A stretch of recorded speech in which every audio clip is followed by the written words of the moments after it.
한미 정상회담 현장에서, 워싱턴 현장에서 취재를 하시고, 또 이번에 G7 일본 히로시마에서 G7 취재 활동을 마치고 어젯밤 11시 가까이에 한국에 오셔서 오늘 바로 세미나를 하게 됐습니다.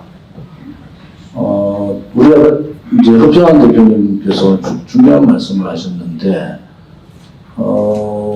한미 관계의 좌편은 또 문재인 좌파 독재 정권의 5년 동안 체제를 바꾸려고 했던 소위 친사회주의 국가로서의 전환을 하기 위해서 친러, 친중, 친북 행각을 했고, 그 북한의 문재인 정권의 이 평화쇼에 대해서 우리가 엄청난 투쟁을 하고 있고, 또 그 투쟁의 결과도 있습니다. 결국 친중, 친북 행각이 많은 국민들이 실체를 알게 된 상황이 있지 않습니까? 그런데 물론 뭐 윤석열 정권 돌아도 사법적인 처리, 뭐 우리가 했던 인공기 김정은에 대한 화형식이나 또 현성으로 왔을 때 반대투쟁, 묵황에 망경봉 올 때 그 투쟁들을 대한민국의 자유민주주의 자유인들이 살아있다라는 모습들을 현성월이나 김여정이 올 때 보여주는 것이 또 대한민국의 대한민국의 국민의 목소리다. 솔직히 말해서 국민의힘은 저는 뭐 가치 자체가 없다 이래 보는 사람들이고요. 이번에도 허평한 대표님이 과연 그 친공산주의인가 친사회주의인가를 했던 문재인 정권의 또 우려 부분하고 윤석열 대통령이 지금 외교에 나가는 부분에 있어서 우려 부분들이 또 있다 하는 부분에서 저는 대단히 공감하는 편입니다. 실질적으로 있는 현실 그대로 전달해 줄 수 있는 대한민국에 우파 정치인이 있는가? 없습니다. 오늘은 그런 측면에서 오른쪽에 있는 보수 언론들은 윤석열 정부의 외교 칭찬하기에 완전히 매몰되어 있고, 왼쪽은 부풀려가면서 끌어내리기에 매몰되어 있는데, 우리 공화당 입장에서는 좀 더 현실적으로 우리가 한미동맹 강화를 요구했고, 한미 성견대를 통해서 이 다자 방어체제, 또 대중국 그 고립 정책, 반중국 정책을 연대를 해야 됩니다. 이것이 우리 공화당의 정책이지 않습니까? 우리 공화당은 창당 때부터 그런 기초를 가지고 시작을 했는데, 그 기반은 기본적인 팩트, 사실에 기반해야 된다는 거예요. 사실에. 여러분들 오늘 언론 방송에 듣지 못한 얘기들을 좀 할 겁니다. 사실에 기반된 얘기들을 해야 되지 않느냐. 특히 북한이 미사일을 매주 쏘고 또 7차 핵실험 준비를 끝낸 상태에 실질적인 핵 보유국인 북한의 문제를 함부로 다룰 수 있는가? 좌와 우가 언론 또한 좌와 우로 나눠져서 심소봉대한다든지 혹은 그 국민들을 너무 희망에 부풀게 하는 그러한 잘못은 하고 있지 않는가라는 부분에 대해서 오늘 말씀을 좀 나눠볼 생각입니다. 백악관 출입을 제일박께서 얼마나 하셨죠? 예, 조금 있으면 30년째 되어갑니다. 지금 실질적으로 우리 특파원들이 다 가 있지만은 이게 현실입니다. 출입은 되겠죠. 그런데 발언권을 받을 수 있는 유일한 한국 사람, 백악관, 국무성, 국방부, 그 다음에 의회까지 유일하게 한국 사람으로서, 물론 국적은 지금 미국인입니다.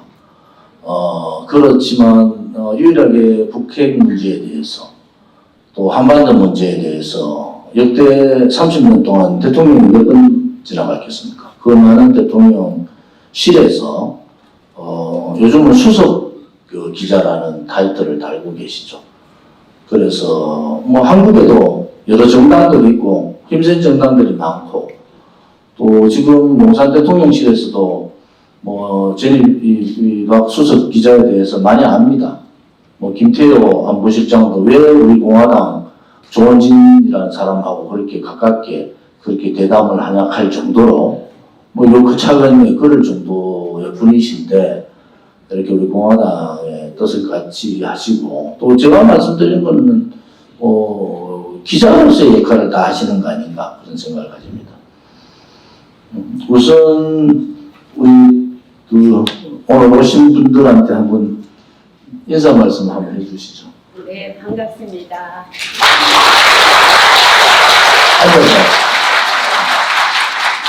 제가 이제 주로 조용히 이제 기자 생활을 했는데요.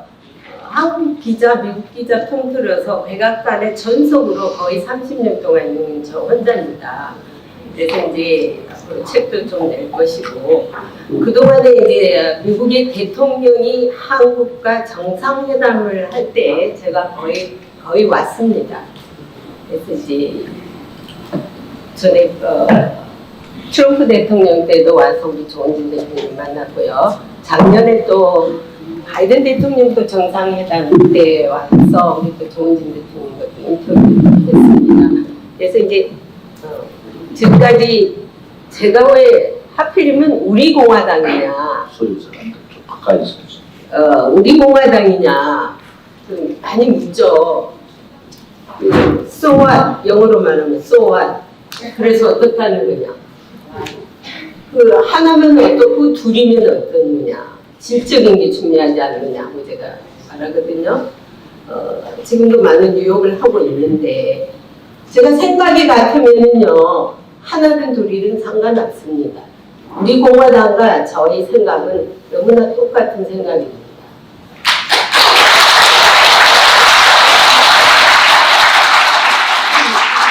이렇게 제가 좌파들이 좀 왔으면 하는 생각을 했는데요. 왜냐하면 제가 이제 안보를 거의 다 이제 모든 나의 인생에다가 안보를 걸고 일을 해왔기 때문에 안보라는 것은 이념과 사상을 초월하여 국가의 운명이고 또 나 개인의 운명입니다. 국가의 운명이 무너지면은 나도 없습니다. 근데 좌파들은요 어떻게 된 머리가 어떻게 사고방식이 틀리는지 자기네들의 이념과 사상이 맞자면 안 보고 모시고 다 뭉개버리지 않습니까? 그래서 북한 핵이 어떻게 해서 통일이 되면 우리 핵이 될 수 있나요?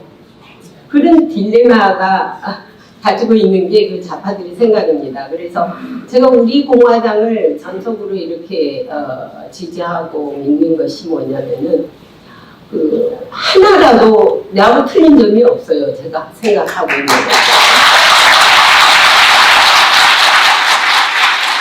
그리고 박근혜 대통령님을 제가 그 대통령 정상회담회 때 워싱턴에서 제가 만나서 그랬는데 그분도 억울하게 지금 탄핵이 되어서 이제 나오셨지만은 여러 가지 인권 운동이라든지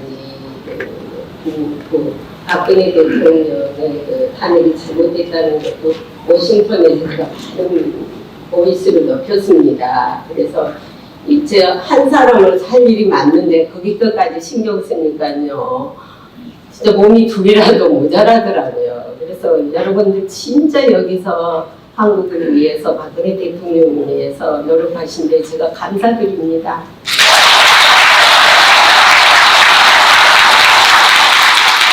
사실은 공개적으로 할 얘기는 아니지만 대통령께서 외교 활동을 하시면은 우리 제네바 기자께서 CNA나 중국의 미국의 유력 언론 방송들하고 같이 대통령을 가장 먼저 인터뷰를 했으면 좋겠다 요청을 했는데 유명하고 맡고 있으니까 되겠어요. 또 하나는 이제 우리가 한미 정상회담의 핵심은 워싱턴 선언 아닙니까? 워싱턴 선언. 그 워싱턴 선언 중에서 그동안에 이제 대한민국의 한미 방위 조약이 1953년도에 이승만 대통령께서 외교의 어떤 싸움으로 얻어내신 게 한미 방위 조약이고, 그 굳건한 한미 방위 조약을 통해서 대한민국이 성장할 수 있었고 지금의 대한민국을 만들 수 있었던 것은 사실입니다. 그런데 지금 이번에 워싱턴 선언의 하나 중요한 부분은 한미 방위 조약을 하나 뛰어넘는 고단의 국제적인 관계라는, 특히 북한의 핵 개발 문제로 인해서 북한 핵에 대한 대비를 어떻게 할 거냐 라는 부분이 가장 큰 대한민국의 화두고, 그러면은 거기에 따라서 한미 방위 조약을 뛰어넘는 그 핵 협력 협의체, 협력 그룹이죠. 여기는 NCG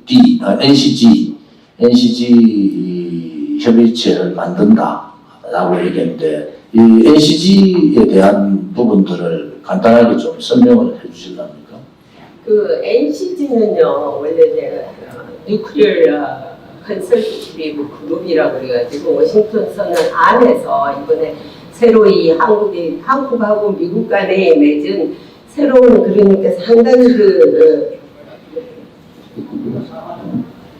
한국과 미국의 고유의 협의체입니다. 이 고유라는 것은 다른 어떤 그것도 끼어들면은 안 되는, 그래서 고유라는 게 붙였지 않습니까? 그런데 일본이 여기에 자꾸 끼려고 기웃거리고 있죠. 그에 대해서는 저는 상당히 반대하고 있어요. 왜냐하면 미국이 지금 이 협의체를 만든 이유가 뭐냐면은 확장 억제, 그러니까 북한의 핵에 대응해서 확장 억제를 미국이 해주는데, 이거에 대해서 뭐 전략 자산만을 보내는 게 아니라 우리가 핵 자산도 우리가 할 수 있다는 게 이게 조금 업그레이드 됐다고 볼 수 있죠. 상호 방위 조약에는 6.25 이후 맺은 조약이기 때문에 재래식 방어 조약이라고 볼 수 있다면은, 이번에 핵 협의체는 업그레이드된 조약이라고 볼 수 있죠. 그래서 이제 이거는 결국 나토하고 맺은, 나토가 지금 군사 동맹을 맺은 조약이 하나 있죠, 그죠? 그거하고도 상당히 높은 차원으로 보면 됩니다. 한국과 미국의 이번 핵 협의체는. 근데 이제 여기서 뭐가 좀 틀리느냐니까, 핵에는 핵으로 대응하겠다는 거예요, 미국은. 그래서 이제 한국은 너무 조급해가지고, 그러면은 북한이 핵으로 공격해 왔을 때 자동 개입을 하느냐 안 하느냐 가지고 계속 물고 늘어지거든요. 상당히 미국 사람들은요 그런 걸 싫어합니다. 우리가 한다는데 왜 자꾸 똑같은 얘기를 하느냐, 그걸 보고 피곤해 하더라고요. 그러면은 마지막에 이제 생전에 안 나온 얘기가 있죠. 김정은 정권을 종말이라 그랬지 않습니까? 북한이 만약 핵을 사용하면 김정은 정권이 종말이 될 것이다. 그 이에 더 이상의 월드가 없는 거예요. 예를 들어서 너 그 짓 하면 나한테 죽는다는 이상의 월드가 없는 거예요. 그러면은 그걸 받아들여야 되는데 뭐 핵을 공유하니 뭐니 이게 다 쓸데없는 얘기예요. 그래서 이번에도 김태호 그 안보실장이 그 한미 정상회담에서 브리핑에서 한국 기자들한테 핵 공유와 마찬가지다 하고 했을 때 백악관에서 발끈했지 않습니까? 제가 그거를 질문했어요. 백악관에서 직접 국가안보에서 애시아 담당 거간이라는 선임 실장님이 그거를 프리뷰를 했을 때 저를 제일 먼저 부르더라고요. 그래서 제가 거기에 대해서 질문하니까 단도직입적으로 저한테다가 직선적으로 얘기를 하는 거예요. 언제 우리가 공략을 했는지. 이 문제는 굉장히 중요한 문제죠. 에르도간이라는 사람이 지금 이제 싱가포르 대사, 아니요, 말레이시아 대사를 갔는데 이제 그 동아시아 특히 국제 이슈 이런 부분에 대한 담당자란 말이에요. 김태호 1차관이 1차장이 그 1차장이죠. 핵 공유 문제를 했을 때 바로 미국이 반발했다. 이건 뭐냐? 핵의 보탄을 공유라는 개념은 우리가 일반적으로 김태호 1차장이 좀 급했다는 얘기는 지금까지는 소위 재래식 무기에 의한 한미 방위 체제가 갖춰져 있고 유일하게 MD 체제, 미사일 방어 체제로서 하고 있는 거단 말이에요.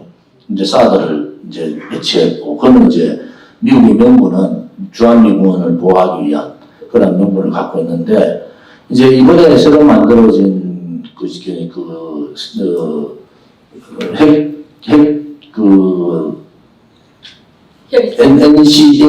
NCG 협의체, 이제 유럽 같은 경우는 NPD죠.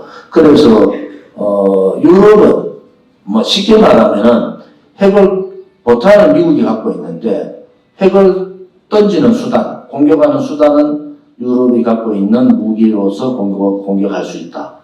이런 차이가 있지만은 현재 미국의 입장은 분명한 것은 핵 문제에 대해서는 놓았지. 어느 나라도 핵의 사용권은 미국 대통령만 갖고 있다라는 것이 분명하게 얘기해 준 거예요. 그런데 이제 워싱턴 선언에서 한 단계 일진보한 거는 맞습니다. 우리가 핵 잠수함이라든지 전략 핵 잔산들이 이제 수시로 한반도의 우리 영해에 수시로 들었다 나갔다 할 수 있는 그런 시스템이 갖춰져 있단 말이에요. 그것도 핵 잠수함이 한번 들어오는 순간에 북한은 그야말로 초토화되다시피 굉장히 공포에 떱니다. 자, 그 정도로 얘기를 했고, 또 바이든 대통령이 이제 소위 정권의 종말을 얘기했다는 것은 가장 강하게 북한에 대한 압박을 넣은 것은 사실이에요. 그런데 한미 정상회담이 끝나고 우리 NCG 협의그룹이 만들어지고 협의그룹 회의를 한 번도 하지도 않았어요. 실무자 회의를. 고위급 회의가 아니고 실무자 회의. 한 번도 하지 않았는데 일본의 기시다 총리가 급하게 한국을 왔다. 그건 뭐냐? 일본에도 미국과 방위 협의 가이드라인이라는 게 있어요. 한미일 방위 협의 가이드라인. 그런데 지금 그거보다도 한국의 이 핵에 대한 협력 그룹을 만들었다는 그거보다 일진보회가 있는 거란 말이에요. 저는 전일박 기자와 같은 입장인 게 일본이 거기에 만약에 숟가락을 얹어서 돌아오면은 모든 문제를 일본이 간섭을 할 거다. 지금 보십시오. 대한민국이 G7 국가가 되지 못하고 있고 국력으로는 12국가가 됐는데 지금 전임 대통령이 미국의 전임 대통령이 뭐라고 했습니까? 한국, 인도, 호주를 포함한 G10 국가로 이제 발돋움해야 된다. 누가 반대? 일본이 반대거든요. 한국의 G8 국가로 들어가는데 반대하는 게 일본이에요. 두 번째는 이 이제 신냉전 시대가 들어오면서 한국을 빼고 고립화를 선 거잖아요. 물론 그때 문재인 정권 시대지만은 뭐냐 그러면 제일 코드 할 때 미국, 일본, 인도, 호주 이렇게 해서 코드를 만들면서 실질적으로 동북아에서의 가장 밑에한 한국을 빼버렸어요. 방위체제를 만들면서 다자 방위체제. 누가 그랬느냐? 일본이 그런 거다. 일본이 철저하게 한국을 배제하는 미국과의 거리를 두게 하는 이러한 정책을 일본이 쓴 거란 말이에요. 그럼 제2코드를 들어가자. 이렇게 해서 저희 우리 공화당에서는 우리 공약에도 제2코드 들어가야 된다 이렇게 얘기를 하는 것이 제2코드가 아닙니까? 한국, 뉴질랜드, 그 다음에 필리핀 뭐 이렇게 대강 될 거예요. 그런데 이 코드 문제야 그 다음에 G7에 나라를 추가하는 문제에 대해서 일본이 사사건건 반대를 했다. 그런데 그 반대를 하던 일본의 기시다 총리가 갑자기 워싱턴 선언을 하자마자 원래 7월 달에 G7 다 끝나고 난 다음에 7월까지나 넘어서 방문을 해야 되고, 왜냐하면 한미 간에 정상회담 하고 난 다음에 한미 정상회담 하고 난 다음에 뭔가 조율해야 될 게 많단 말이에요, 서로 간에. 근데 갑자기 방문해서 이 문제, 워싱턴 선언에 대한 얘기를 서로 간에 나눴어요. 윤석열 대통령이 뭘 잘못했느냐? 기본적인 틀을 잘못 알고 있다는 거예요. 거기서 윤석열 대통령이 뭐라 했느냐? 이 워싱턴 선언에 나왔던 그 소위 말하는 핵협의체 그룹에 일본도 들어올 수 있다고 얘기한 거예요. 발칵 뒤집어졌습니다.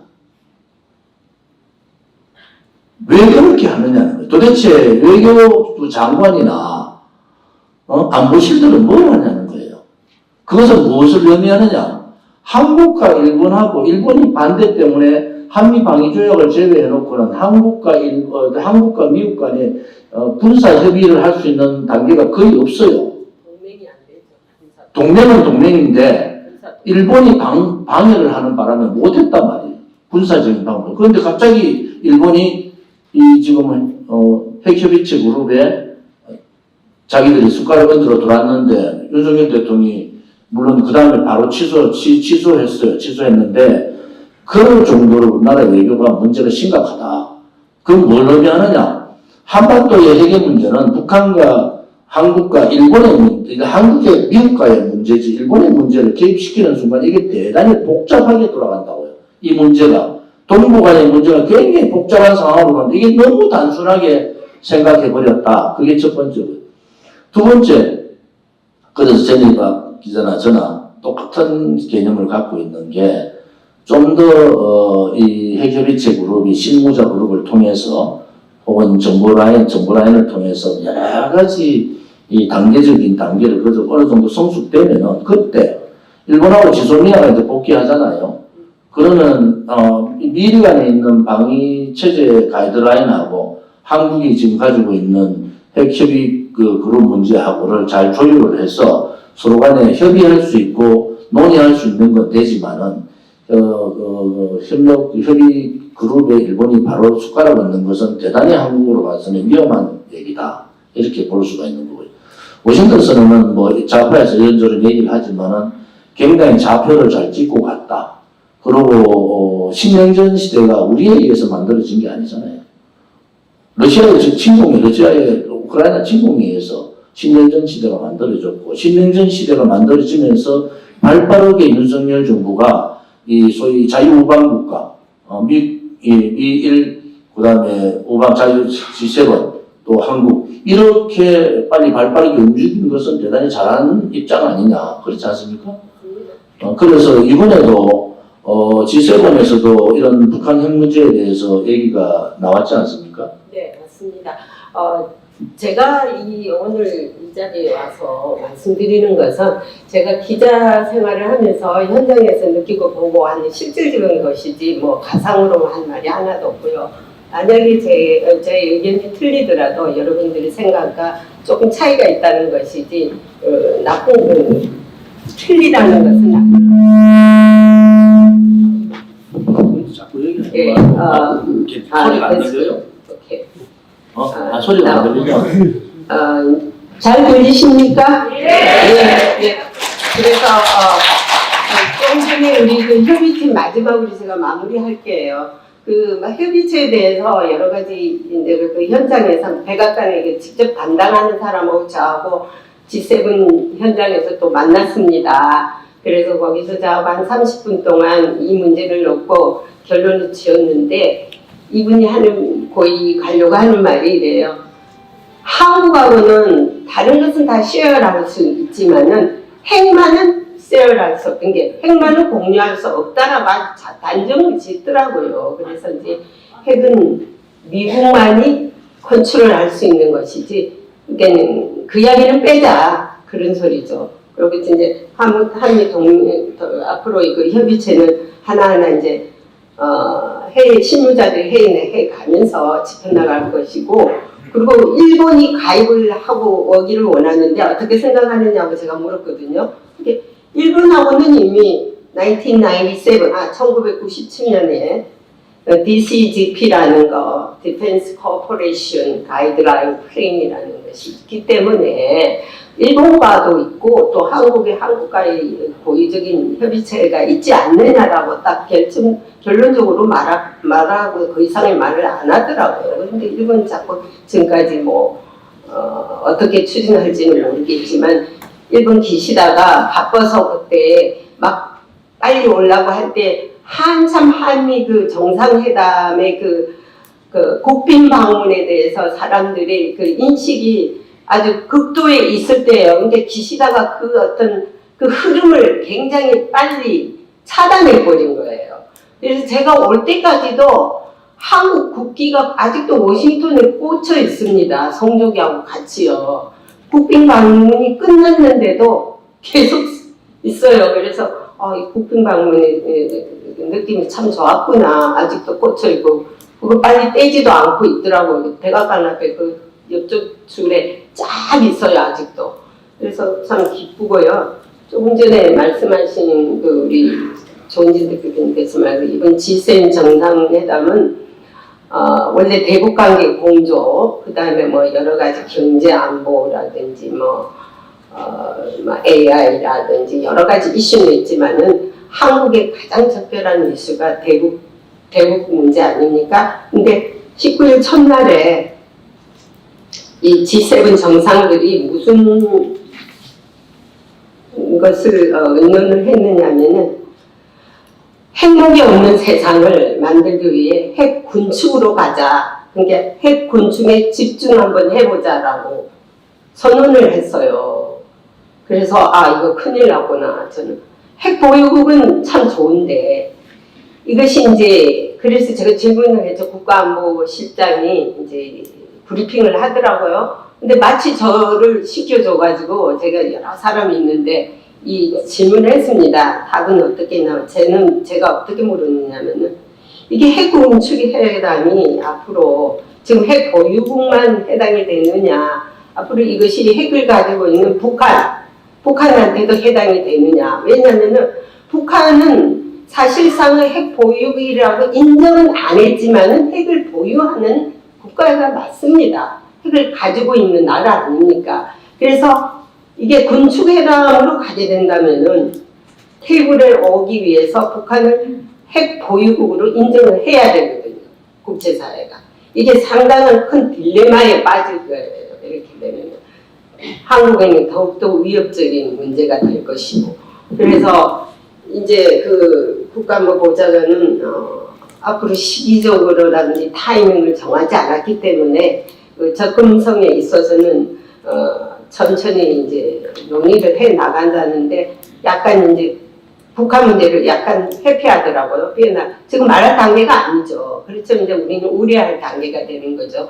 그래서 이제 한국의 그 외교부에서 상당히 여기에까지도 신경을 써야 되지 않을까 그렇게 생각하고 있습니다.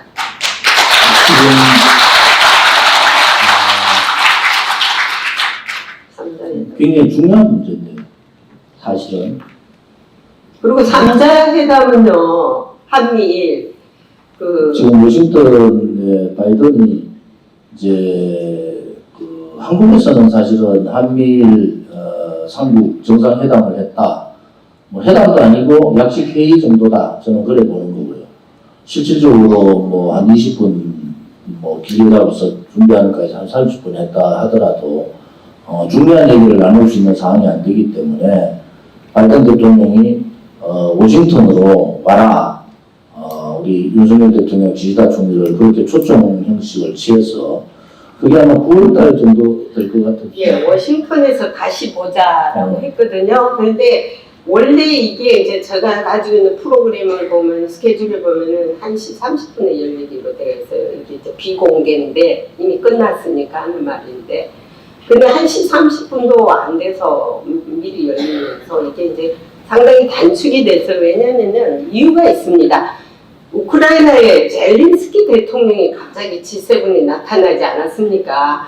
이게 바이든 대통령의 스케줄에 없던 것이 자꾸 밀리는 거예요. 바이든은 젤린스키는 꼭 만나야 되겠고, 윤석열 대통령을 만난 지는 뭐 사실 따지고 뭐 몇 주밖에 안 됐지 않습니까? 지난달에.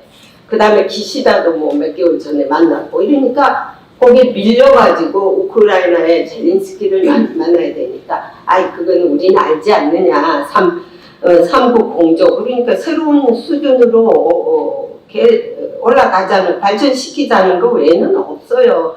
뭐 이미 아시다시피 대북 억제, 뭐 경제 안보, 또 한미 간 또는 저 3자 간의 그 인도 태평양 협력에서 서로 공조하자. 그다음에 이제 디테일한 거는 우리가 다시 워싱턴에서 이 삼국이 만나서 그때 가서 이 얘기하자라고 화두를 던져놨어요. 그게 아마 가을쯤 될 거예요. 제가 알기로는 한 10월 달에 정확하게는 안 나오지만 말은 그렇게 하는 것 같더라고요. 그래서 이제 그때 가서 봐야 되겠고 그리고 이제 바이든 대통령이 이번 사실 G7도 참석을 하지 못할 상황이 있었어요. 왜냐하면은 국내 문제가 부채 한도라는 거 아시죠? 그죠? 나라가 빚이 엄청 적어 있습니다. 그래서 뎁 셀링이라고 해가지고 이 부채 한도에서 지금 공화당이 의회 상원이 아니라 하원 의장이 지금 물고 늘어지는 거예요. 이거를 어그리를 하지 않고 있는 거예요. 왜냐하면은 그러면은 우리 예산 깎으면 되지 않느냐. 예산에서 깎아가지고 그걸 충당하자니까 바이든은 no way. 예산을 깎을 수 없다. 근데 그 예산이 깎는데 다른 대상이 아니라 재량분이 제일 그 민감한 베테랑스 재량분이네 또는 그 시니어들, 헬스케어, 또 공무원들 이런 월급 버젯에서 깎자 그러니까 그냥 벌쩍 뛰는 거죠. 그래서 이제 이게 절충이 안 되니까 그럼 할 수 없다 이렇게 하니까 내일 얘기할래? 이렇게 했거든요. 그러면은 내일 얘기하자면은 모든 걸 취소를 해야 된다고요.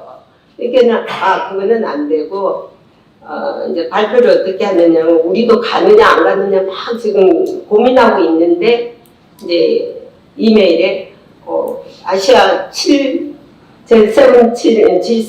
회의는 간다. 그러나 오스트레일리아, 파푸 뉴기니아라든지 이런 데는 취소했다라고 하더라고요. 그러면은 왜 아시아는 가느냐? 기자들이 물었어요. 왜? 다 취소해야지. 그러면 왜 일본은 가느냐? 그러니까 거기는 꼭 가야 된대. 왜냐면은 중국이 가장 즐거워할 거래. 여기까지 취소하면은요. 왜냐면은 중국은 그 동맹국 파트너 국가의 교류가 할수록 자기들이 불리하기 때문에 여기까지 가서 동맹국의 신뢰를 잃어버리면 안 되기 때문에 G7은 꼭 가야 된다. 그리고 중국의 그 비웃음과 야유를 그걸 타파하기 위해서라도 가야 된다라는 그런 말을 했습니다. 바이든 대통령이 그 가시방석에 앉아 있는 거죠. 지금 국내로 봐서는 케빈 메커시 하원 의장이 공화당이잖아요. 예산 문제를 들고 부채 한도에 대한 부분을 집중적으로 지금 바이든 정부를 공격하고 있는 상황이고 그 핵심은 우크라이나 전쟁에 지원을 줄여라. 대강 전쟁이 이제 마무리하는 상태 아니겠느냐 이래 보거든요. 우리가 좀 더 고민을 해야 될 부분은 우크라이나 전쟁 오래 안 갑니다. 우크라이나 전쟁. 결국은 자유국가국가 미국 혹은 러시아는 사실은 우리가 의아하게 생각할 거예요. 러시아는 군이 왜 없지? 왜 용병들이 와서 저렇게 하는가? 사실은 그 국가로서의 여러 가지 위험성이 대단히 많고, 푸틴은 겉으로 나오지만은 실질적인 권력을 굉장히 많이 잃어버린 상태, 이런 상태고요. 그러면 미국 또한 어떤 상태냐? 미국이 달러를 마음대로 찍어내니까, 기축통화 부분이 있으니까 살아남지. 대한민국이 미국까지 해놨으면 벌써 죽었죠. IMF가 일라도 몇 번이나 났겠죠. 그런데 미국은 아무튼 그런 상태예요. 그러니까 IRA라 해가지고 그 인플레이션 감축법안 또 반도체 보호법 등등등 이런 것들이 대한민국의 이 반도체 부분이나 투자 부분에 있어서 굉장히 영향을 미치는 게 큽니다. 그런데 한편으로 봐서 미국은 또 중국하고 뒷손을 잡고 있어요. 이미 바이든이 중국하고 벌써 해빙의 길을 모색을 하고 있다. 그건 뭐냐? 결국은 미국이 바라는 것은 강대국으로서의 중국은 인정해 줄 수 있지만 지토로서는 못 하겠다는 거예요. 중국이 불기해서 지토로서의 미국과 싸우는 상대로서 크게 되면 미국은 가만히 있지 않는다. 이 문제가 핵심이에요. 그러니까 이제 반도체 보호 법안이나 IRA 법안은 중국을 죽이기 위한 법안이고 거기에 중국 투자를 많이 했는 한국은 거기에 직격탄을 맞고 있는 게 사실이고요. 그러면 그러한 부분들을 이제 지금까지 얘기는 뭐 워싱턴 선언도 그렇고 G7도 좋아요. 윤석열 정부가 좌표를 문재인 정권의 친중 친북 행각에서 좌표를 한미동맹 강화, 한미연대 자유우방국가의 반중 연대를 한 그 좌표는 맞다 이거죠. 그 좌표만 맞으면 되느냐? 우리 실리는 뭐냐? 반도체 법안에 대해서 어떻게 진행되는가 우리는 두 눈을 뜨고 똑바로 쳐다봐야 된다. 이번에 미국 가서 워싱턴 선언에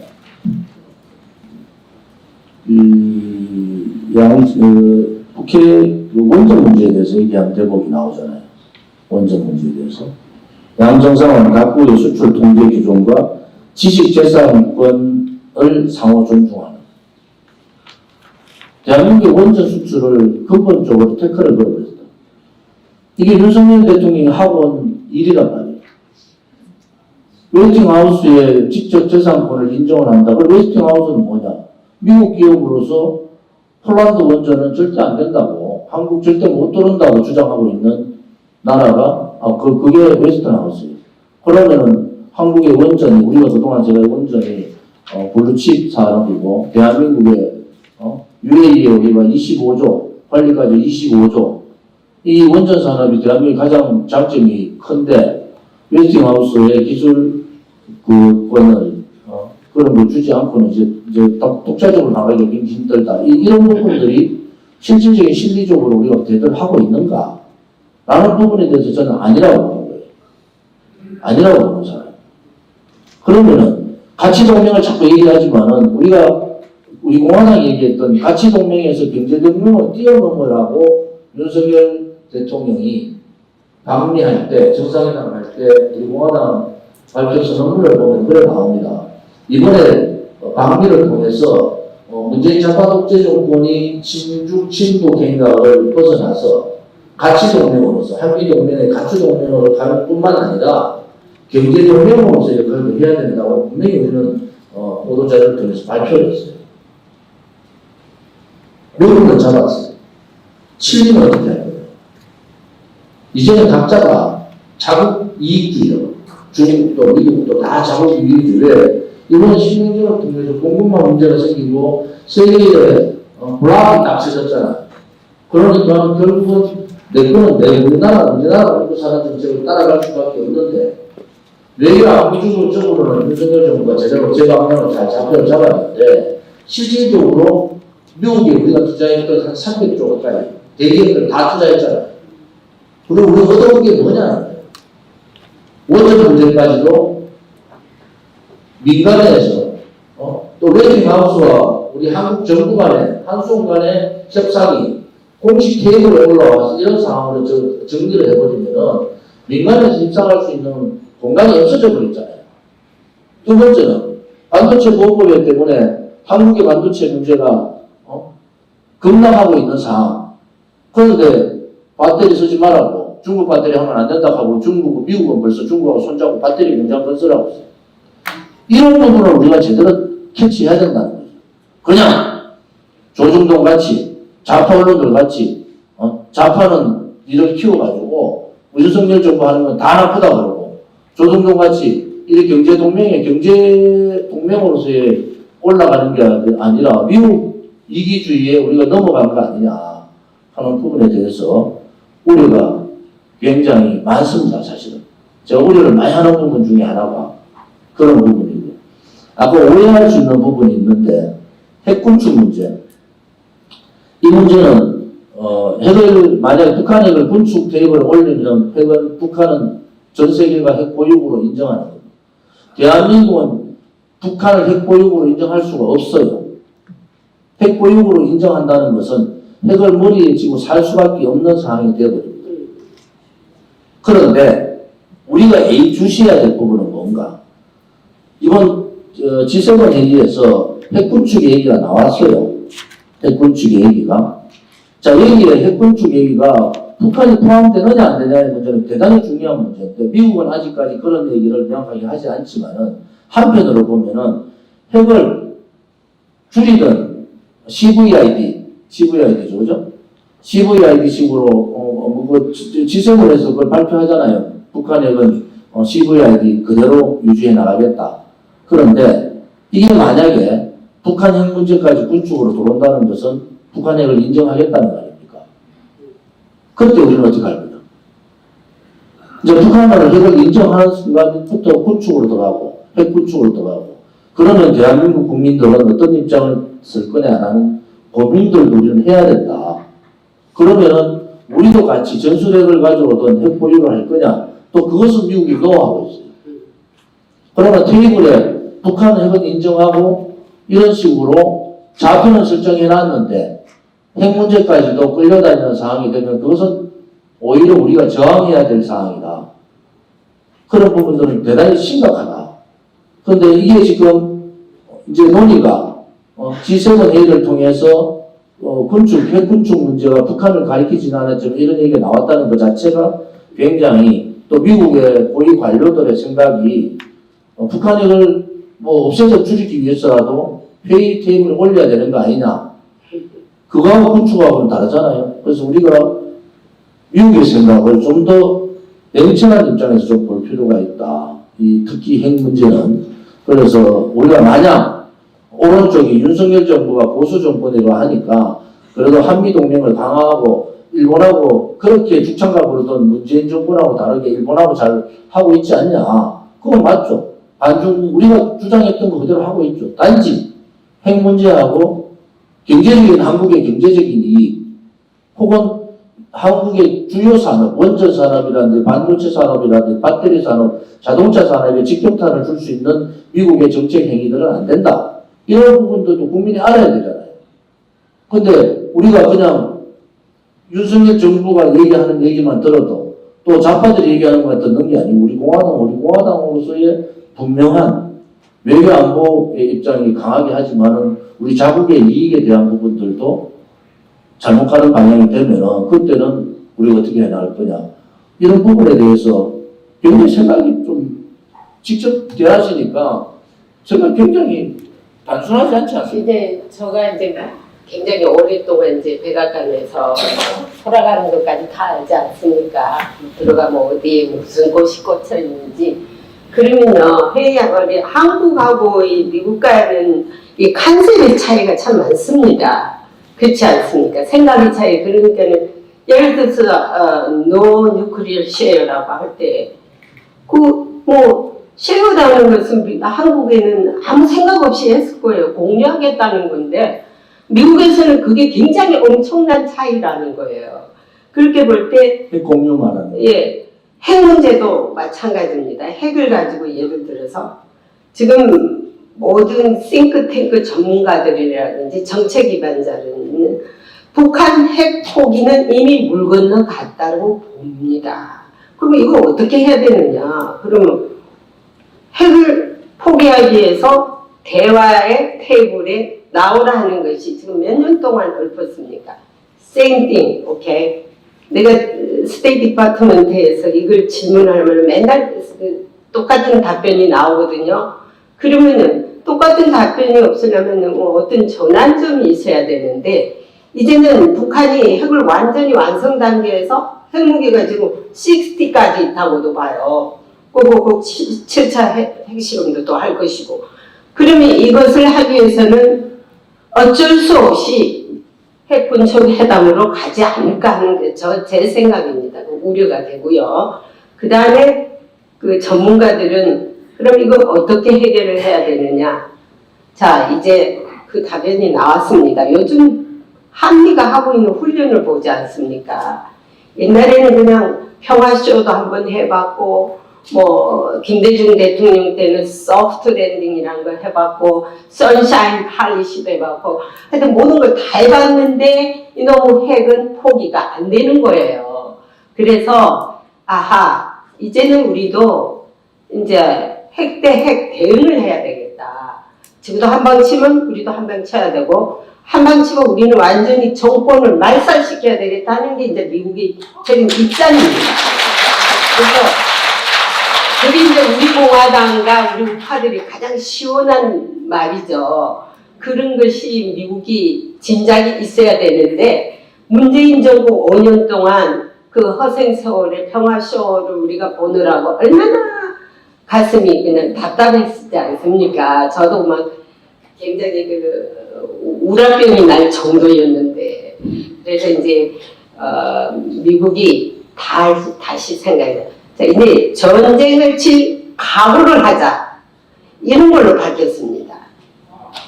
전쟁이 일어나면 안 되겠죠. 그래서 이제 이번에 G7 회담을 왜 히로시마에서 원산 미국이 히로시마에 투하해가지고 많은 14만 8천 명인가 희생됐더라고요. 그 자료실에 가보니까요. 그거보다 더 많을 거예요. 그러면은 왜 히로시마를 기시장을 정했을까요? 그 이유 두 가지입니다. 미국의 대통령을 딱 모셔다 놓고 봐라. 이거가 우리 전쟁의 참상은 이거가 원폭을 써가지고 우리는 피해자다. 전범자가 아니라는 걸 강조하기 위해서요. 원래는 일본이 전범자입니다. 예, 지금까지도 역사로 보면은 한국에서도 얼마나 하드 타임을 많이 줬지 않습니까? 그걸 언제 어떤 형태로든 그거를 모면하기 위해서 정상들한테 봐라 우리는 미국이 이렇게 핵으로 우리를 그거한 거지. 그래서 이번에 기자들이 물었어요. 바이든 대통령 여기 가서 뭐 핵토한 거에 대해서 apologize 죄송하다고 할 거냐? No way. 안 했습니다. 왜냐면은 미국 기자들이 나한테 그러더라고. 왜 우리가 미안해 해야 되느냐. 전쟁을 침범한 거는 일본이 먼저 했지 않느냐. 일본이 까불고 놀다가 우리가 보다 못해서 한 방 때린 것이지. 먼저 자기들이 전쟁을 일으킨 사람한테는 용서를 할 필요가 없다는 거예요. 그래서 이제 이것이 또 한번 북한의 김정은이 우리가 핵 전쟁은 절대 일어나서는 안 된다는 것이 뭐냐면은 백문이 불여일견이라고 저도 말만 들었지 그 현장에 직접 가보니까 진짜 핵폭탄 참사가 볼 수가 없더라고요. 원폭 피해자들이 기념관에 들어가 보면요. 저는 얼굴을 막고 다녔습니다. 이렇게 얼굴을 막고 그냥 보기가 싫어가지고. 그래서 이제 미령제라든지 뭐 유령비라든지 이런 데서 이제 기시다가 전부 다 이제 정상들을 모시고 이제 다니면서 요즘은 기시다 총리 고향이기도 하니까 지옥이기도 하고요, 고향이기도 하는데 이번에 이제 저는 재밌는 것이 무슨 온 타운이 아닌 온 시리가 다 폴리스뿐이라는 거. 제가 이 폴리스가 어디서 그렇게 많이 왔느냐니까는. 일본이 전국 각지에서 4만 명을 동원을 시켰대요. 히로시마라는 조그마한 타운이더라고요. 거기 4만 명이 모였으니까 전부 모이는 건 폴리스밖에 안 보여요. 예, 그래서 한국에서 데모하면은 버스들 있잖아요. 버스들 나니까 다른 사람들은 전혀 가지도 없고 난 히로시마에 사람이 안 사나 이럴 정도였어요. 얼마나 괴로웠겠습니까? 나흘 동안. 그래도 이제 저희들은 이제 특별히 이렇게 이걸 달고 다니니까 항상 무사 통과를 하고 이제 했지만 우리 차량을 딱 보면 무사 통과 뭐든지 이제 우선적으로 하는데 제가 보면서 야, 히로시마 국민들은 굉장히 불편했겠다. 4만 몇천 명까지 데려가지고 또 데려가. 얼마 전에 아베 총리가 테러로 사망하고 기시다 총리도 테러를 당한 상태니까 네. 굉장히 위험하죠. 그리고 이제 북한은 핵 문제지만 인권 문제도 나왔거든요. 그러면 이제 한국도 솔직히 말하면은 한국의 북한에 지금 억류되어 있는 그 사람들 말을 해야 돼요. 왜냐면은 일본 아부다티브라 그래가지고 납치된 사람 문제를 꼭 어떤 회의에서든 언급을 하더라고요. 그리고 북한 핵 문제의 테이블에서 왜 자기네들 일본 아부다티브 이슈가 나와야 됩니까? 그건 좀 사퍼레이트 했으면 좋겠어요. 좀 분류를 해서. 항상 핵 문제 이슈를 얘기하는데 일본 그 납치 문제가 나와가지고 항상 그 판을 깨버리거든요. 그래서 이걸 좀 분리해서 했으면 일본이 그 정도로 조금 그 뭐라 그럴까 자기들이 우선적인 거 자기들 우리 대표님께서 아까 말씀하셨듯이 그 협의체 이것도 자꾸 한국을 디스커레이지 하지 않습니까? 그거는 뭐냐면 자기들이 우선 그 마치 한국이 자기들을 폴로하는 그런 이제 하기 때문에 우리도 이제 이렇게 되려면 국력이 신장이 됐기 때문에 한국 자체의 독립적인 협의체가 필요하지 않을까 생각합니다. 그래서 윤석열 대통령이 이 기회에도 한국의 온 협의체를 만들어서 일본을 못 들어오게 한다든지 그래야 되는데 무슨 한미 핵협의회 차다가 일본은 또 문을 열어놓고 있겠다 하면 또 안 되죠. 지금 그래서 9월달이나 뭐 그쯤에 워싱턴에서 한미 정상회담에서 올리면은 안보에 대한 부분, 우리가 북핵 문제에 대해서 핵 보유국으로 인정할 수가 없다. 이 선언을 명확하게 해야 되고요. 두 번째는 가치 동맹을 얘기하지만 이제 경제 동맹으로서 지금 말하는 이 원전의 웨팅하우스의 그 기술권 문제, 그 다음에 반도체, 인플레이션 억제 법안, 반도체 보호 법안, 뭐 이런 부분에 대해서 한국 기업들이 대단히 많은 피해를 보고 있지 않습니까? 그러면 그런 부분에 대해서 좀 더 이번 워싱턴 회의에서 짚고 넘어갈 건 좀 짚고 넘어가자. 또 하나는, G7 국가로서 우리가 뭐 G8 얘기를 하지만은, 확대로 가면은, G10으로 확대를 해서 한국이, 뭐 G10 확대를 하면은 한국이 제일 먼저 들어갈 거예요. 그런 식으로, 일본을 좀 설득할 필요도 있다. 뭐, 사실은, 일본은 한반도 문제에 대해서 간섭을 되게 하고 싶어 합니다. 그게 북한의 핵이 자기들한테 직접적인 영향이 있다는 것도 있지만은, 한편으로 봐서는, 한국하고 미국과의 관계 정상화가 일본한테는 그렇게 유쾌하지는 않은 상황이지 않습니까? 그런 일본의 상황도 우리가 간파를 한다면은, 이제 말로만 뭐 외교를 잘했다, 뭐 어떤 뭐 그런 얘기보다는 오히려 워싱턴에 가서는 이제 우리 얘기를 좀 하는, G10 국가로 좀 우리가 정상회의, 서방 10대 국가 회의로 확대하는 필요가 있지 않느냐. 그게 지금 기회거든요, 사실은. 한미일 간의 관계도 그렇지만은, 한편으로 보면은, 지금의 신냉정 시대에서의 우방 국가들의 자유우파연대, 자유우방연대, 또 자유우방군사연대, 군사협의체라는 것이 굉장히 중요한 시점이니까, 이 시기에 우리가 얻을 거를 좀 얻어야 되겠다. 우리의 발언권을 좀 높여야 되겠다. 또 한편으로 봐서는 중국이나, 북한이나, 러시아나 중국이 북한의 미사일 도발이나 핵 도발에 대해서 이제는 완전히 노골적으로 유엔에서 그 거부권 행사를 하고 있단 말이에요. 이런 입장에서는 우리는 당연히 반중적으로 써야 되는데, 이 중국하고의 관계 입장에 있어서도 우리가 얻을 거는 좀 얻고 가자.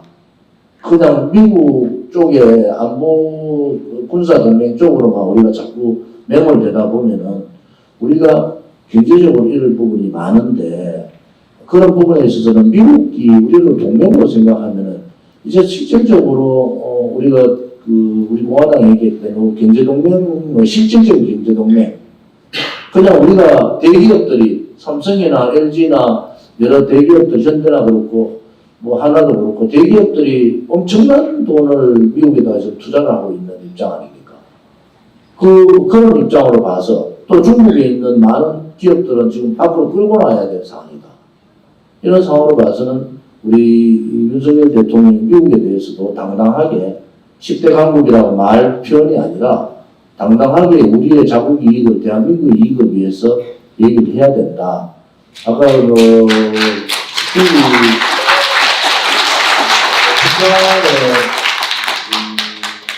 지금 핵보유국 문제는 우리가 너무나 큰 문제 같지만은 이거는 시간이 흐르면은 그런 상황이 올 수밖에 없는 상황이 된 것 같아요. 지금 여러 가지 상황으로. 그렇게 됐을 때 우리는 전술핵 문제라든지 핵 개발 문제라든지 이런 부분들을 자연스럽게 제가 전술핵 핵 개발을 반대하고 있잖아요. 근데 그건 무슨 뜻이냐? IAEA에서 우리가 할 수 있는 탈퇴를 했을 때 경제적이나 국가의 신뢰도나 이런 게 영향은 우리가 감당이 불가합니다. 그런데 자연스럽게 국제적으로 이거 어쩔 수 없이 전술핵이나 핵 개발을 할 수밖에 없는 상황을 우리의 주장에 의해서가 아니라 국제적인 역학관계에 의해서 자연스럽게 우리가 접근하는 것은 가능하다 이렇게 보는 거예요. 그거는 IAEA의 통제라든지 그러한 나름대로의 영향력을 덜 받는다. 그렇게 해야 되는 그게 좀 전략적으로 그렇게 가야 된다 이런 입장이거든요. 이번에 신문전 시대에 돌입해서 우리가 이제 급박하게 지금 외교 부분에 윤석열 정부가 나서고 있잖아요. 한미일 정상회담, G7, 그리고 한중, 한독, 이렇게 쭉 가고 있는데, 우크라이나 전쟁에 대해서 미국의 생각은 어떻습니까? 이 우크라이나 전쟁 제가 물어보는 게요. 우크라이나 전쟁이 끝나는 그 변곡점이 대단히 중요할 때입니다. 우크라이나 전쟁이 끝나면서 세계의 질서가 다시 재편되는 상황들이 올 것 같단 말이에요. 그렇죠. 그런 부분들을 우리가 예의주시하고 고민을 해야 된다. 이런 입장에서 여쭤보는. 근데 이제 상당히 잘 짚으셨는데요. 우크라이나 전쟁이 중이기 때문에 지금 한반도가 덜 위험하고 있습니다. 우크라이나 전쟁이 끝난 그 시점에서부터요, 중국은 타이완을 침공할 것이라는 전문가들, 미국의 전략사령부에서도 나왔고요. 그러면은 중국은 절대 타이완을 포기하지 않습니다. 왜냐면 그게 1년이든 2년 안에 반드시 전쟁이 일어날 것이라는 것이 80% 이상의 전문가들이 얘기해요. 그렇게 되면 어떻게 되느냐? 시진핑이가 전략적으로라도 북한을 이용할 겁니다. 한반도에서 어떠한 국지전이라도 일어나줘야지 주한미군의 움직임이 글로 텐션이 안 되거든요. 그걸 견제하기 위해서라도 북한에 신호를 보여서 북한의 국지전을 일으키게 할 것입니다. 그래서 더 위험해지지 않느냐 한반도가. 지금 우리가 우크라이나를 걱정하고 무기를 줘야지 할 때가 아닙니다. 당면 과제에 대해서 우리 한반도의 위협적인 걸 위해서 준비를 해야 될 시기예요. 그래서 이제 상당한 그 관계를 깊숙이 봐야 되고, 또 중국이 경제적으로는 아주 미국을 필요로 하고 있어요. 왜냐하면 그 사람들은 정치는 공산당이면서 자본주의를 하고 있지 않습니까? 그래서 사실은 물밑으로는요, 패권 경쟁을 미중이 하고 있지만 물밑으로는 무역도 하고 있어요. 배터리 공장도 미국에다 갖다 놓고 자기네들은 할 일 다 하면서 한국 보고는 야 중국 배터리 쓰지 마라 하고 보조금도 갖다. 그거에 대해서는 상당히 저희도 불만입니다.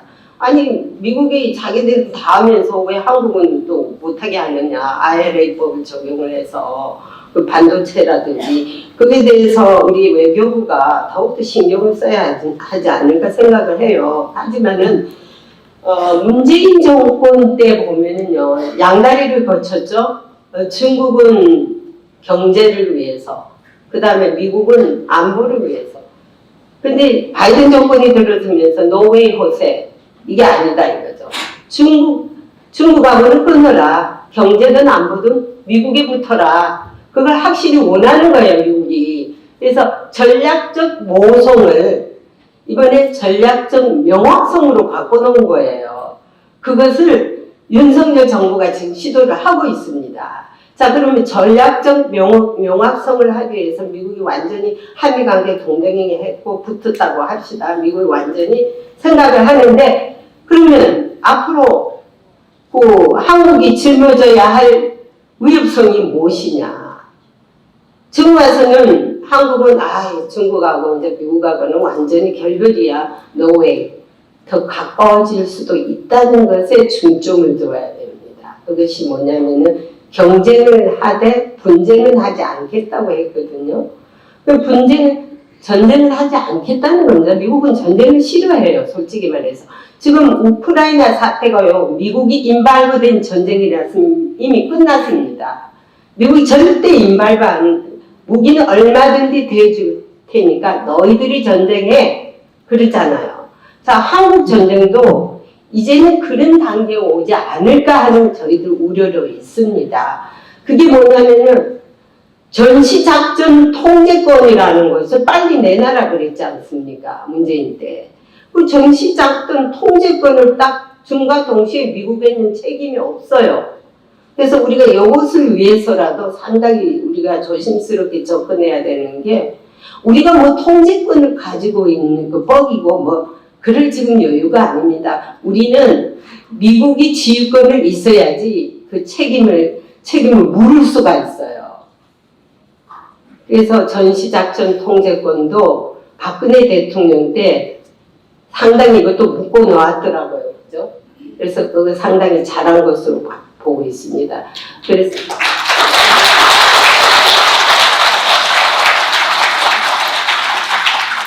지금 대만 문제가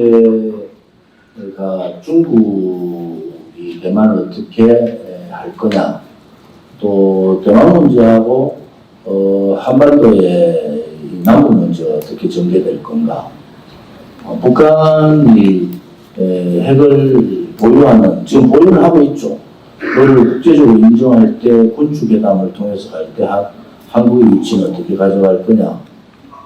제가 대만 전문가들하고 좀 얘기를 해봤더니 대만이 며칠 버틸 수 있느냐는 얘기를 하더라고요. 대만이. 여러분들이 생각할 때 대만이 중국이 들어오면은 한국과 같이 저항을, 그렇게 강력한 저항을 할까요? 대만의 정당에 제1정당은 이미 저쪽에 북경하고 왔다 갔다 하고 있잖아요. 결국은 대만은 자국이 있는 의익으로 돌아가잖아요. 결국은 대만은 자기들이 봤을 때 홍콩과 같은 그러한 입장을 견지하지 않겠느냐. 그래 되면은 엄청난 대만 기업인들, 대만 일반 사람들은 대륙에 대한 꿈들이 있고, 대륙에 가서 장사할 꿈도 있고 여러 가지 있는데 미국을 통제할 수 있느냐. 대만 전문가들 얘기는 3일을 못 버틴다는 거예요. 중국이 침략하면은. 그러면은 이제 결국은 미국이 어떤 입장을 가져갈 거냐. 또 거기에서 대만이 그런 상황으로 갈 경우에, 뭐 대만은 여러분들, 중국과 대만은 자기들끼리 같은 말을 쓰는 나라고 같은 민족이라고 생각해. 민족은 다르지만 또 워낙 많은 민족이 있지만은, 그런데 전문가들 생각은 굉장히 소름 끼치는 얘기를 한단 말이에요. 우리도 그런 면에 있어서 쉽게 우리 대한민국하고 대만을 인식을 같이 보면 큰일 납니다. 우리는 만약에 통일되면은 모든 통일 지구를 우리나라가 해야 되고, 북한의 지금 그 경제 상황들이 30년, 40년, 50년 가서도 우리가 감당할 수 없는 상황으로 전개되고, 또 한편으로 보면 이게 자유민주주의 통일을 해도 그런 상황인데, 이게 사회주의 통일이 되면 나라 망한다, 이런 긴박감이 있잖아요. 그런데 대만은 그렇지 않아요. 그래서 이런 대만 문제를 한반도, 우리 한국의 인식대로 북한 이꼬로 중국이고, 한국 이꼬로 대만이다, 이런 인식으로 가면은 굉장히 인식에 오류가 생길 수가 있다. 그래서 우리가 대만 문제를 보는 시각도 굉장히 예의주시해야 된다. 그래서 지금 미국의 많은 사람들은 중국이 대만을 침공한다, 이렇게 보는 거예요. 근데 그것을 막기 위해서 미국은 전략적인 요충지뿐만이 아니라 여러 가지 상황으로 봐서 중국이 대만을 만약에 흡수하게 되면 대만의 첨단 산업들이 다 중국으로 넘어가는 거 아니겠어요? 그것을 두려워하는 거죠. 그래서 그런 부분이 만약에 전개됐을 때 북한이 가만히 있겠느냐는 거예요. 북한이.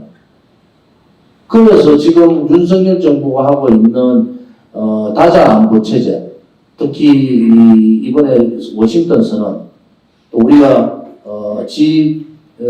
A 국가로 들어가자는 거, 또 하나는 J-코드에 들어가자는 이러한 얘기들은 굉장히 중요한 얘기잖아요.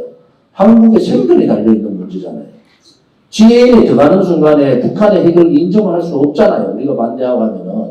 자, 그러면은 그러한 거를 이제는 미국한테 내줄 만큼 다 내줬다. 저는 그래 봐요. 외교적으로 얻었다 하지만 저는 얻은 것보다 내준 걸 다 내준 거거든요. 이번에 워싱턴 선언이고 G7 회의다 이래 보거든요. 그러면은 이번에 9월에 있는 워싱턴 한미일 그 삼국 정상회담에서는 이제 우리가 실리 챙길 거 좀 챙겨보자. 이게 오랜 시간이 아닌 것 같아요. 그래서 우리는 대만 설마 70년간 전했던 대만이 중국이 그래 할 수 있느냐? 중국은 돌파구가 없습니다, 지금. 쉽게 말하면. 그래서 중국의 국내 정치의 용도 있지만은 중국이 여러 가지 상황으로 돌파를 하지. 왜 미국이요? 반도체뿐만 아니라 다 묶어버렸어요. 중국이 그래서 확 묶여버렸어요. 그리고 중국은 14억 인구 중에서 그 시골에서 도시로 와서 노동하는 노동자들이 이 사람들을 먹여 살리지 않으면은 민공이라고 그러죠. 그 사람들을 먹여 살리면 3억, 4억이 스트라이크를 일으킨다. 지금도 중국은 남부에서 매일 데모가 일어나고 있잖아요. 그런 상황이죠. 지금 3차 전명대는 그 중국의 학생들이 졸업한 일자리를 만들어줘야 되는 게 중국의 딜레마인데 그게 기본적인 그 성장률이 7%입니다. 7%를 도달하지 못하면 그것은 어렵게 되잖아요. 그리고 그 다음에 지금 부채가 엄청나게 중국이 많단 말이에요. 그러면 그런 상황으로 우리가 대비해 보면은 중국의 사태도 대만 문제가 국내 정치를 선도하기 위한 방법도 그것을 바깥으로 돌려주는 방법이기도 하다. 그래서 우리가 남의 일이 아니고 중국의 대만 침공이 그렇게 멀지 않은 날이 있다 이래 보는 거죠. 그리고 지금 미국이 생각하는 것도 제가 아까 말씀드린 대로 미국하고 자꾸 견주지 마라. 그 대신에 제2의 강자로서는 인정하겠다는 쉽게 말하는 그런데 내하고 싸우려고 하지 마라 이거거든요. 그래서 거기에서 한국이 외교 안보 문제라든지 경제적인 문제들을 어떻게 잘 풀어갈 거냐 하는 것도 오늘 토크쇼의 하나의 의미이기도 합니다. 북한 문제 한번 얘기해 볼까요? 네, 한번 해보세요. 저기 조금 있다가 어디에서 우리 송중주한테서 좀 질문도 좀 더 질문 따라주시면 지금 오늘 5시 반까지 저녁 6시까지 다른 회의가 있어서 그래서 좀 더 얘기하다가 질문들을 스스로 할까요? 좀 질문하실 분들 메모해서 좀 주시면 궁금한 사항은 아무거나 안 돼요. 안보 문제 아니거든. 지금 그 베트남 하노이 그 선언이 북한의 김정은이 실질적인 미국과의 관계를 아파이로 끌어가고 있잖아요. 뭐 한국과의 관계를 마찬가지고 정권이 바뀌었으니까 그런 부분에 있어서 북한의 7차 핵실험 문제 이런 부분에 대해서는 백악관에서 어떻게 생각하고 있나요? 백악관에서는 북한이 1차를 하든 2차를 하든 일단 핵실험을 계속하지 않습니까? 근데 7차 핵실험에 대한 큰 의미는 두지 않고 있더라고요. 언제든지 할 가능성이 있다는 말만 지금 하고 있고 그것이 이제 언제냐 하는 거지. 전적으로 뭐 김정은이 달려있죠. 그다음에 이제 중국이 그 힘의 현상 있잖아요. 힘의 현상에 대해서는 단호하던 게 뭐냐면은 중국이 미국과의 대화를 하려고 해도 지금 안 되고 있는 게 하나 있어요. 레드라인. 타이완 문제를 건드리지 마라. 타이완 문제만 건드리면 우리 너희하고는 얘기 안 하겠다. 그러니까 대화가 되지 않고 있습니다. 그래서 최근에 윤석열 대통령이 힘의 현상에 의한 것을 또 했다가 보복한다고 그렇게 하지 않았습니까? 그래서 이번 G7 정상회담에서도 공동선언문에 중국이 경제 보복을 동맹국에 할 경우 어떻게 할 것이냐, 그것이 이제 구체적으로 논의하는 것은 중국이 지금 건드리면 안 되니까 톡도 해야 되고 하니까 구체적인 표현은 했지만은 성명서에서 보이지 않게 그냥 두 가지 성명서가 있어요. 보이지 않는 것과 보이는 것과. 예, 아주 델리케이트하기 때문에 건드리지 않겠다는 거죠. 센시티브하는 거죠. 그러나 이제 중국은 앞으로 자기들의 이익을 실리적으로 챙기기 위해서 다양한 방법으로 접근해 올 것이다. 거기에 대비를 해야 된다. 그 어떤 다양한 방법이시냐? 동맹국인 한국을 건드린다든지 있다든가. 중국은 만만한 게 한국이에요. 보니까. 그래서 이제 이 중국이 그 한국을 만만하지 보이지 않게 외교적으로도 힘을 빌려야 되고 지금 미국이 한미동맹을 왜 가까이 하는지 아십니까? 예전에 내가 그걸 물어서 한미동맹 어떤 차이냐? 박근혜 정권 때, 이명박 정권 때, 지금 정권 때.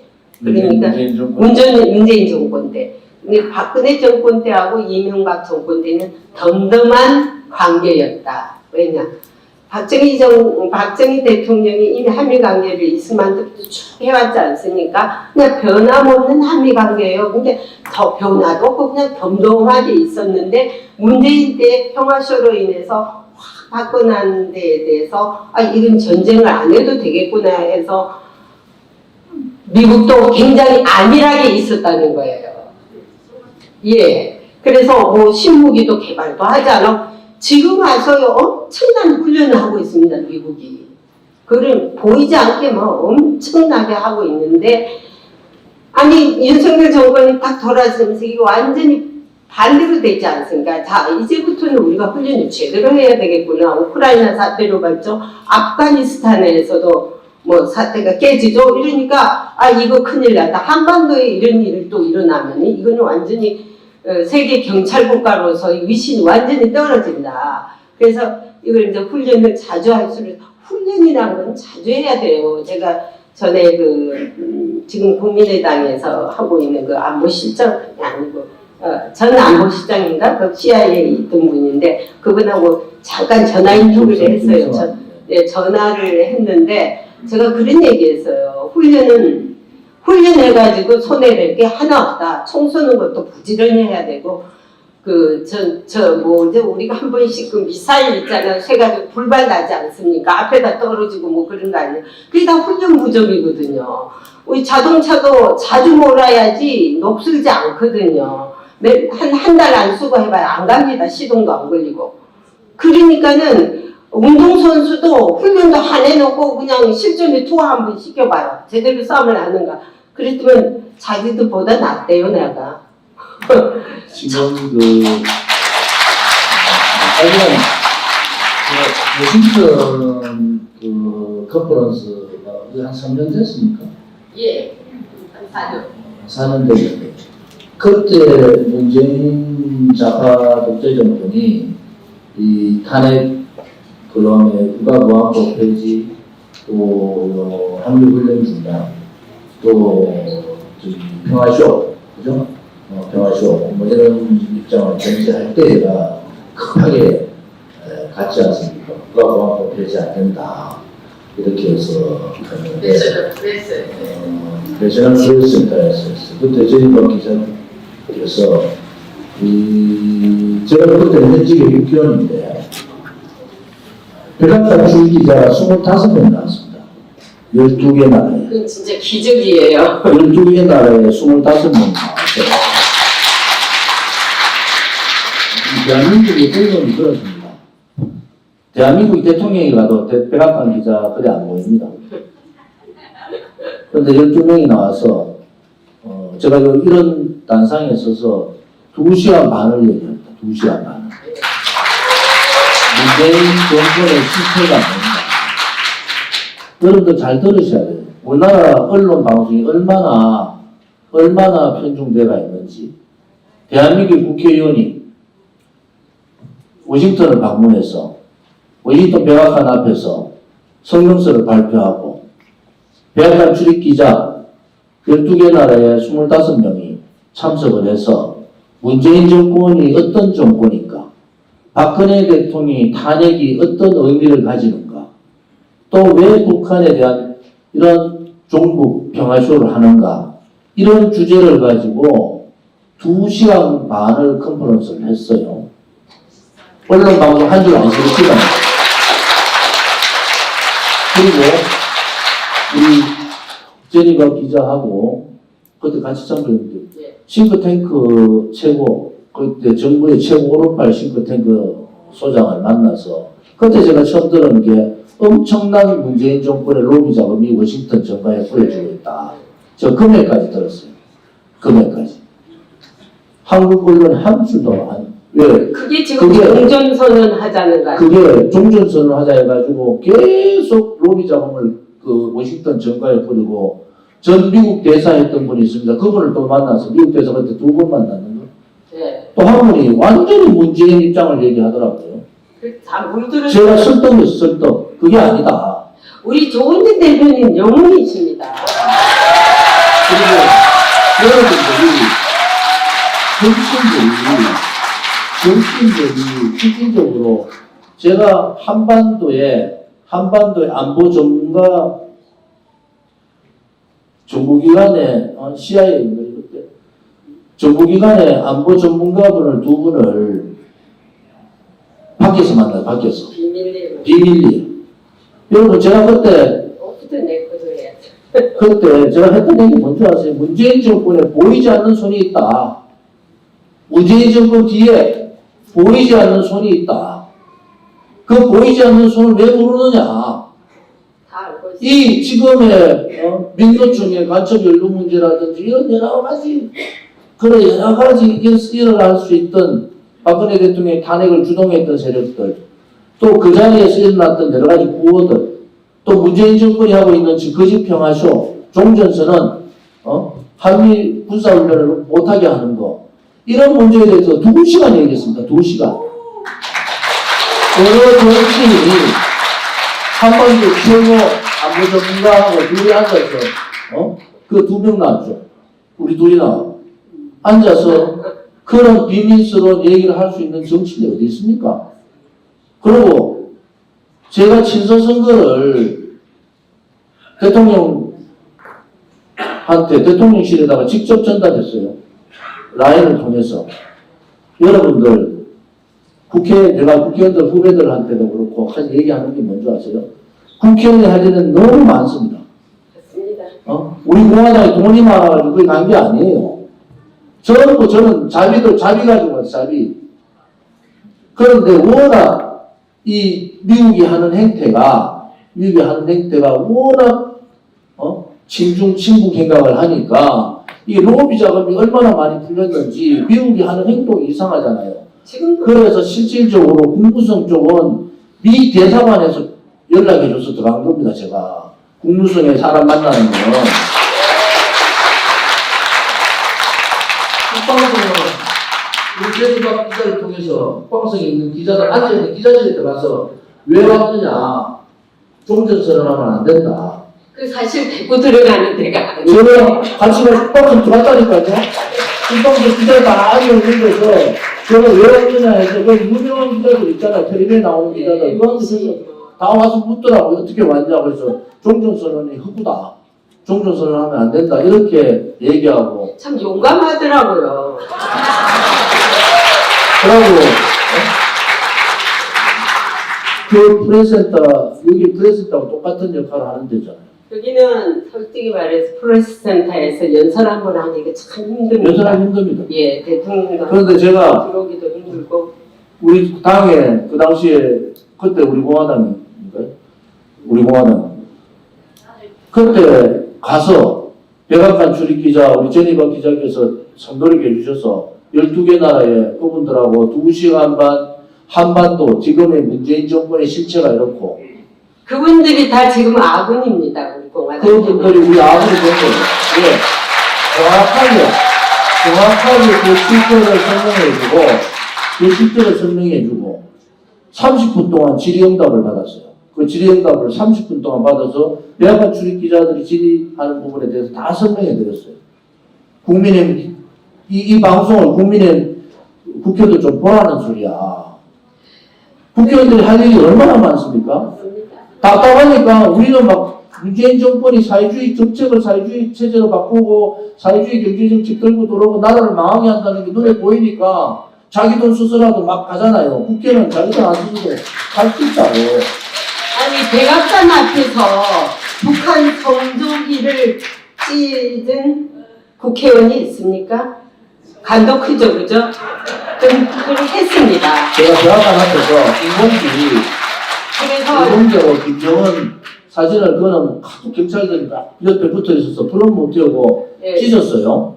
찢었는데 그걸요, 백악관 건너편에 제가 알고 있는 이스트룸이라고요. 대통령들이 발코니에 나오면 보이는 데입니다. 거기가 한 50m 밖에 안 돼요. 거기서 했으니까 다 알죠. 그래서 이거는 대통령 선거에 왜 조은진 대표가 대통령이 당선이 안 되느냐는 것이 그분들의 의문입니다. 앞으로 당선이 시켜야 돼요. 대구의 제 지역구 대구 우리 시민들도 좀 정신 바짝 차려야 됩니다. 제가요. 이제 내년에는 꼭 이게 저기 제가 진짜 광주에서 그런 투쟁을 했다면 광주에서 제가 선거 치르겠습니까? 맞습니다. 그냥 자동 당선되지. 그래서 이제 저도 솔직히 말해서 니는 왜 해필이면 공화당이 그렇게 노력을 해주는데 뭘 보고 하느냐는 거예요. 여러분 진짜 우리 조은진 대표님 같은 이런 분이 국회에 들어가시게 좀 만들어 주십시오. 그리고 이제 최근에는 재밌는 걸 한마디 제가 할게요. 아주 재밌는 현상이 일어났습니다. 내가 여기 G7 오기 전에 막 한국 애국가가 울려 퍼지더라고요, 밖에서. 딱 우리 조은진 대표님이 그 자리에 서서 막 시위하던 곳이에요. 그래서 나는 우리 공화당이 또 왔나 이런 생각했거든요. 근데 누가 왔는지 압니까? 문재인 패거리들이 요즘 왜 와요, 거기를? 그래가지고 똑같이 태극기 달고 위장하는 거예요. 사람 모이게 하려고. 애국가 부르고, 애국가가 내가 백악관 안에 들어갔는데 그까지 들려요. 그 브리핑실까지 들린다니까, 크게. 그래서 나는 우리 공화당 패거리가 또 왔나. 그래가지고, 나 같으면은 이 사람이 문재인 패거리인데 뭐려고 하냐면은 윤석열 탄핵. 예. 그 오파는 나가라, 이런 식으로 아주 그거를 역효과를 하더라고요. 그래서 어쨌든 태극기, 애국가 다 동원했더라고요. 지금 이재명 대표도 태극기 달고 다니는데 너무 재밌는 현상이 일어납니다. 지금 우리가 이제 여기가 이제 마무리하고 질의응답을 좀 받아야 되는데요. 예. 아무튼 나라는 대한민국의 좋은 나라에 국민들이 태어나셨어요. 그리고 좋은 DNA를 가지고 좋은 머리를 가지고 정말 좋은 선배들 잘 모셔서 조상을 잘 모신 거죠. 그 선배님들이 이렇게 좋은 나라를 만들었는데 이제 대한민국이 우리 아들, 딸들이나 손자, 손녀들은 지금보다는 좀 더 안전한 나라, 지금보다는 좀 더 잘 사는 나라를 물려줘야 될 책무가 우리한테 있단 말이에요. 그런데 왜 정치권만 그래 되지 못할까? 이제는 강남 좌파들, 소위 강남 좌파들이 굉장히 종을 비롯한 강남 좌파들의 위선이 좌파들한테 보편화되어 있는 거예요. 저렇게 하는 사람들이 존경을 받고 영웅시 받고 돈도 많이 벌고 다 하더라. 그러니까 돈 봉태 문제에 대해서 이 사람들이 무감각한 거예요. 그리고 하도 좌파들이 거짓말 많이 하고 돈에 대한 제어식이 없으니까 부패에 대한 부정부패에 대한 제어식이 없으니까 코인 문제를 가지고도 국민들 논의지도 안 해. 그러면 왜 또 그러냐? 국민들은 그렇잖아요.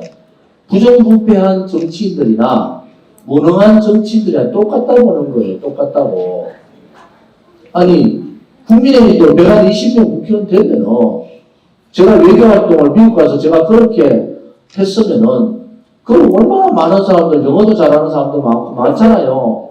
그런 사람들 미국 가서 정말 진실을 좀 밝히고, 문재인 정권, 이런 정권이라고 보수 정당에서 국회의원들이 가서 한 사람도, 한 사람도, 그래서 제가 쓰겠다는 거야. 왜? 아니, 나라가 지금 체제가 바뀌고, 나라가 완전 망조로 들어가는데, 한 명도 미국 가가지고, 누구한테도 하소연한 사람 한 사람 없다고. 황교안 총리? 교회 쪼매나 교회 와가지고 부흥회하고 갔어요.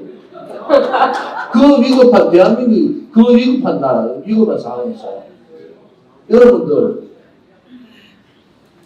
정치인들을 언론에서요, 그렇게 만들어버려요. 안철수? 아니, 미국에 있었잖아요. 거기 있다, 미국에 있었잖아. 그러면 왜 우리 같은 활동을 못했냐는 거야. 근데 들어오니까 안철수는 또 위대한 정치인이 돼 있어. 유성민? 알아서 아무것도 들면 뭐합니까? 서울대학교 나와가지고. 아니, 그러면은, 미국 가서 안보는 뭐, 오른쪽이라는 있어, 안보는. 그럼 안보 문제에 대해서 미국 가서 얘기도 하고 막 이래야 되잖아요. 전부, 미국 가가지고 뭐하고. 내가 황교안 참 내가 황충기네, 지금 황충기 뭐 욕하고 싶지도 않은데, 그 나라가 망하고 있는데 미국 가가지고 부흥이 하고 있더라니까? 저하고 그때 같은 시점이에요, 같은 시점. 조은진은 워싱턴 가서, 싱크탱크 만나고, 안보 책임자 만나고, 백악관 출입기자 만나고, 백악관 앞에서 한 사람이라도 보라. 그래서 인공기 찍고, 김정은기 찍고, 집회를 거기서 하는데, 당대표도 하고, 대통령 후보도, 그 뭐죠? 그리고 국제사회에 그래, 했던 사람이, 그거 가가지고, 부흥이 할 때입니까, 지금? 같은 시점이에요, 같은 시점. 여러분들이 이제 국민들이 깨쳐야 된다니까요. 국민이. 나라가 좌파들한테 넘어가가지고, 사회주의로 가느냐, 포퓰리즘 정책, 나라가 다 망하고 있는데, 독일 가서 마라톤, 하는 거 올렸는 안철수가 옳은 사람입니까? 그렇지 않잖아요. 제가 미국에는요, 알려야 됩니다. 왜냐면은 탄핵이 잘못됐다는 것도요, 우리 조은진 대표님께서 미국에 알렸지 않습니까? 제가 또 그 광고를 통해서 엄청난 그 빌보드. 빌보드 광고도 그게 굉장히 효과적이에요. 미국의 빌보드 광고를. 네. 그래서 제가 그 겨울에 눈이 내 무릎까지 오는데, 거기 현장까지 가서 내가 취재한 거 막 봤을 거예요. 그래서 그 자리가 어느 자리냐면은 미국의 국회의원들이 국회 회의를 하기 위해서 자기들 전용기라든지 스몰 에어플레인을 타고 거기 내리는 곳이에요. 그 공항이. 그 가까이에 해서 왜냐. 그 의원들한테 알려야지 입김이 나가지 않습니까? 그래서 그래 했고 또 의회에서 인권 문제 담당 빌보드 그분들한테 날린 거. 그거 간판 있잖아요. 그거 달아가지고 정말 박근혜 대통령 탄핵 무효라고 이거 불법이라고 다 적었다니까. 그런 광고를 직접 미국에서 그거에서 그냥 그래서 이제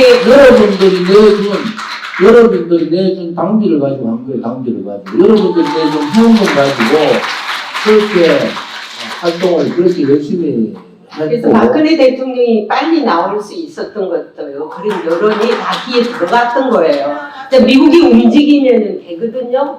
미국이 유엔까지도 지금 하려고 했더라고요. 그래서 그 의원님이 우리 조은진 대표님을 만나기로 했는데 조은진 대표님 스케줄이 안 맞아서 못 들어왔어요. 유엔 인권위원회. 예. 그래서 이번에 전희박께서 이렇게 오셔서 지금 사실은 뭐 미국에서 일본 G7 회의 다 기자 취재하시고 어제 밤 11시 넘어서 오셨는데 피로도 안 보시셨는데 고생하셨다고 박수 한번 해주세요.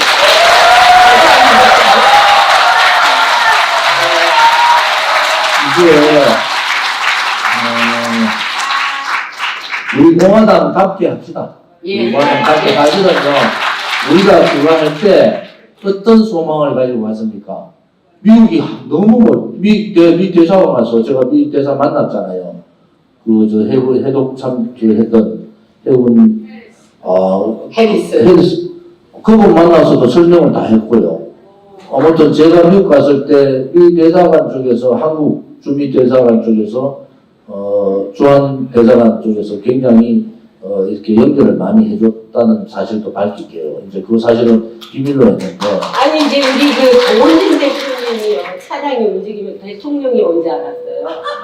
저는 뭐 그냥 뭐 바짝바짝하고 그 차량에다가 뭐 번호판 붙이고 이렇게 다니니까. 우리가 앞으로 자 내년에 꼭 당선시킵시다. 국내에서 우리 정치 개혁을 왜 소리가 일어나죠? 정치 개혁을 해야 됩니다. 특히 지금 나라가 안보 문제뿐만 아니고 굉장히 긴박하게 돌아갑니다. 윤석열 대통령, 윤석열 정부가 성공하길 정말 바라고요. 성공하길 바라는데 우리 그것도 잘 챙기면서 국격과 품격을 가진 나라.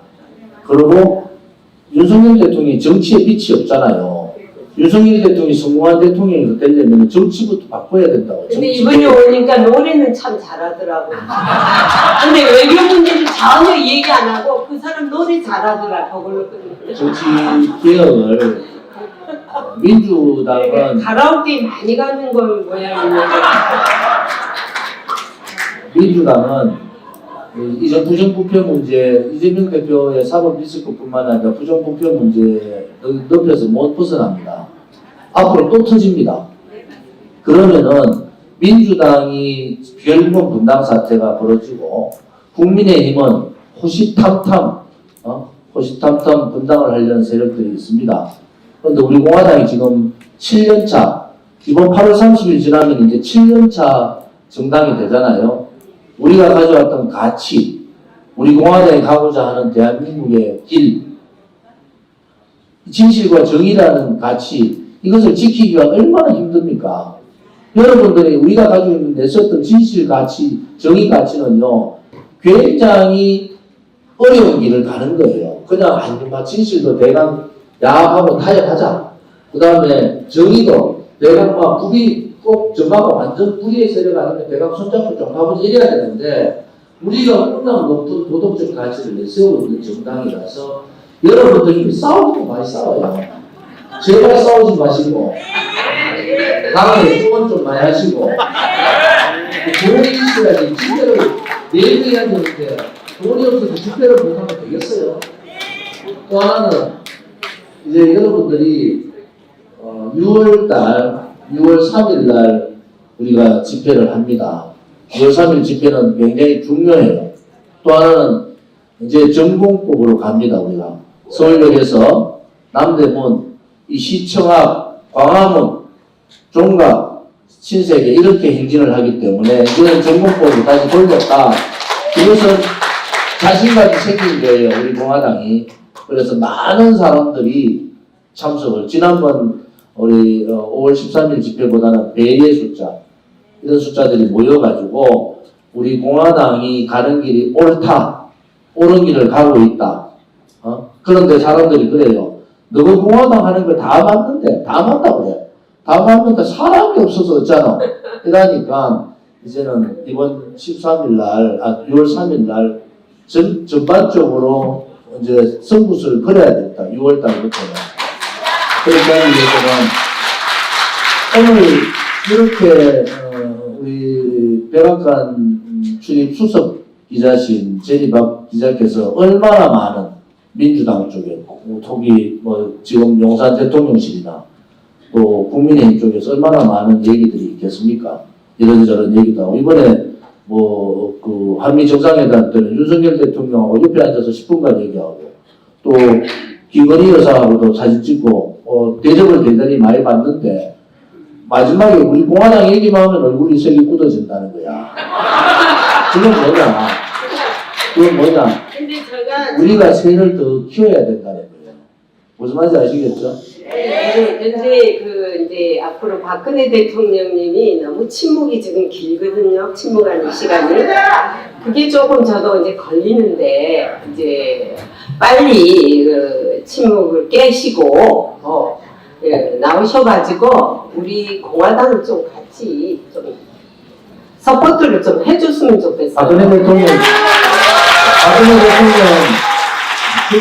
주변에 있는 사람이 조은지도 자기 정치하고 우리 공화당이 자기 정치한단다. 아니 당연하죠. 자기 정치할 것 같으면 아유 막 오늘 저보고 자기 정치하라 그러면 오늘 바로 그만두는 게 제 정치예요, 사실은. 근데 이제 교포들도 아직까지도. 우리 공화당이 많거든요. 그러니까 교포들도 잘. 미국의 교포들만큼 우리 공화당이 많으면은 예. 우리 대한민국에 그만큼 비율로 대한민국이 있으면은 다음 원내에는 10명은 무조건 들어가겠습니다. 그래서 이제 박근혜 대통령이 조만간에 나올 줄로 저는 희망하고 있습니다. 이제 박근혜 대통령과 보이지 않는 어떤 사이에 어떤 누군가의 갭이 있어가지고 그걸 조금 이제 그게 이제 해결해야 되겠죠. 대한민국의 전 국민은 다 아는데 한 분이 모르면 안 되죠. 우리는 그런데 그게 문제죠. 기다려.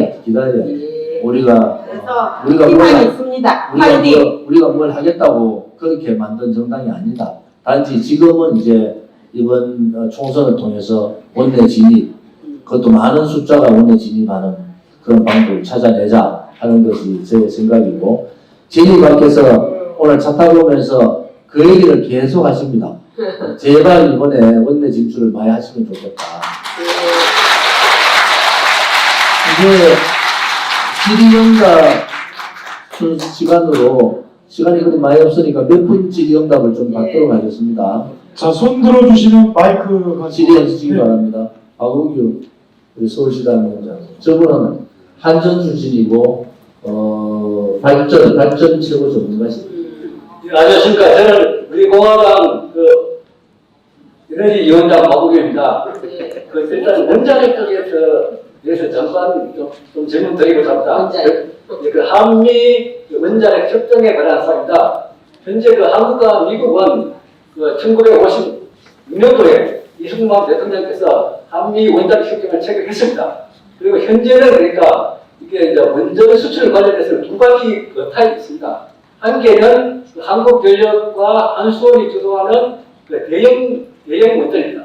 그리고 두 번째는 이제 소형 원전, 그러니까 스몰 모듈 리액터라는 거죠. 소형 모듈 원전이 있습니다. 이 부분을 현재 국내의 민간 기업들이 미국 그러니까 원자력 기업들하고 활발하게 협력을 하고 있습니다. 그런데 이제 소형은 그러니까 현재 활발하게 진행이 되고 있습니다. 그런데 여기 대형 원전인 경우는 이번에 그러니까 윤석열 정부가 미국에 가서 말이죠. 워싱턴 협정에 그러니까 직접 대상권 존중하고 국제 원자력 기구의 그러니까 주관 과정에서 교수 좀 전에 원진 대표께서 말씀하신 내용입니다. 그런데 여기서 그러니까 이거는 그러니까 지난번 그러니까 UAE 바닷가 원전에 먼저 우리 APR 1400을 수출할 때는 정부가 직접 나서지 않고 그때 한국전력하고 웨스팅하우스가 협상돼서 일단 원전 입찰을 일단 했습니다. 그런데 이번에 왜 그러니까 이제 윤석열 정부는 그러니까 미국에 가가지고 그걸 워싱턴 선언에 이게 공식적으로 그러니까 의제를 포함시켰기 때문에 지금 사실상 지금 한국은 APR 1400을 해외에 수출할 수 없게 되었습니다. 이 점에 대한 윤석열 정부에 대해서 좀 평가를 해주시면 감사하겠습니다. 네, 저는 이제 원전 전문가가 아니라서 저는 북핵 문제를 집중적으로 했기 때문에 거기에 대해서 이제 디테일한 거는 잘 모르겠고요. 이번 워싱턴 선언에 이 원전 지적재산권 문제가 포함됐다는 것에 저도 상당히 새로 듣는 얘기거든요. 왜냐하면 그 선언을 일일이 들여다볼 수가 없어요. 그게 이제 한국의 항상 미스테이크가 거기서 납니다.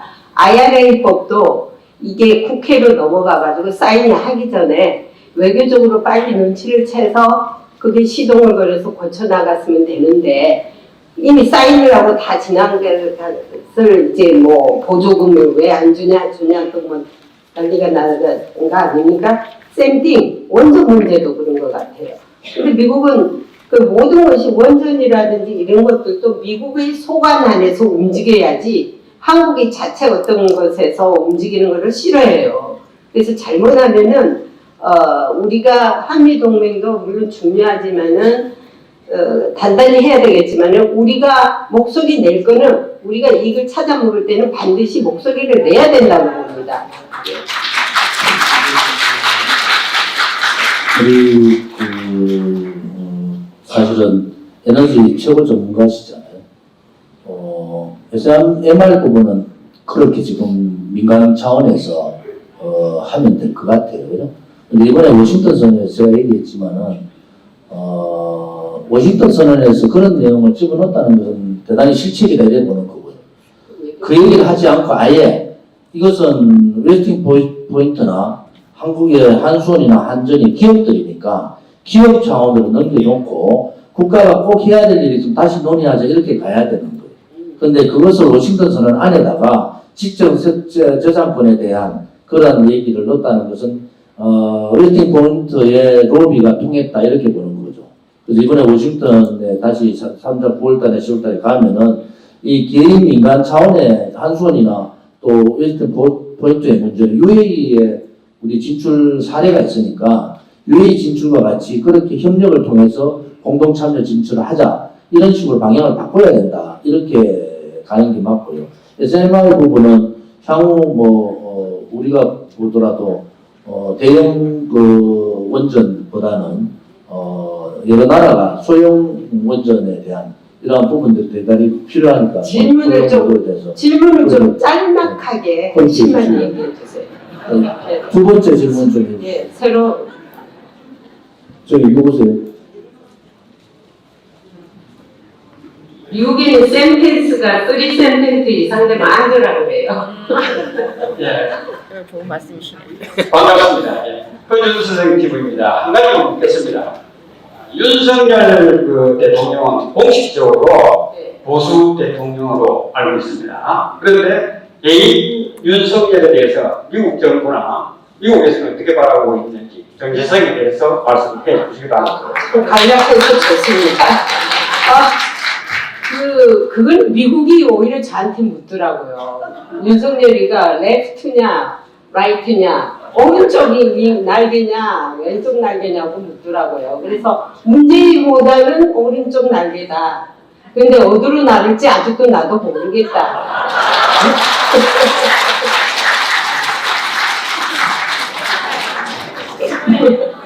그렇죠. 그게 정답이죠. 윤석열 어찌 보면은 계란 같기도 하고, 어찌 보면은 그 오리알 같기도 하고. 근데 윤석열 대통령이 지금 여기에서 만약에 좌파들 얘기한 대로 탄핵이라든지 그런 상황들이 벌 전개되면은 대단 어려운 상황이 간다. 저는 자꾸 얘기하는 게 윤석열 대통령의 참모들, 특히 윤핵관들은 완전히 뒤로 빠져라. 그리고 외교 안보 라인에 있는 그 사람들 다 국회의원 출마할 거예요. 외교 안보 라인도 새롭게 좀 갖춰라. 이번에 이 보여줬던 이 빈틈들이 굉장히 중요한 빈틈들이다. 아까 IRA법 얘기했잖아요. 굉장히 중요한 얘기예요. 미국의 IRA법은 이미 벌써 한참 준비를 했잖아요. 그렇죠. 그러면 그 준비 과정에서 입법이 완성되기 전에 로비를 해야 되잖아요. 로비를 해서 한국의 입장을 전달하고 한국이 친한 국회의원들도 많잖아요. 의원들도. 그런 의원들에 대해서 해야 된다. 이런 입장이죠. 그게 이제 IRA법이 나오기 전에 이미 5월달에 그 바이든 대통령 왔지 않습니까? 그래가지고 저기 삼성의 이재용이가 엄청난 돈을 투자를 한다고 했죠. 조지아에. 그래가지고 아주 신이 나가지고 갔거든요. 미국은 기뻐가지고 자 바이든이 나 이번에 아주 성공했다. 미국 사람한테 나 내년에 선거거든요. 자 이렇게 내가 돈을 벌었으니 이거 나 찍어야 돼? 그거 아닙니까? 그죠? 그런데 뒤통수 딱 쳤지 않습니까? 보조금 싹싹함하고요. 그거를 몰랐던 거예요. 그거 왜 몰랐을까요? 근데 일본은 이미 손을 썼거든요. 그래서 항상 한 발짝 늦다는 거예요. 그래서 제가요, 아직도 윤석열 정부 하에는 문재인의 잔재 세력들이 너무나 많아요.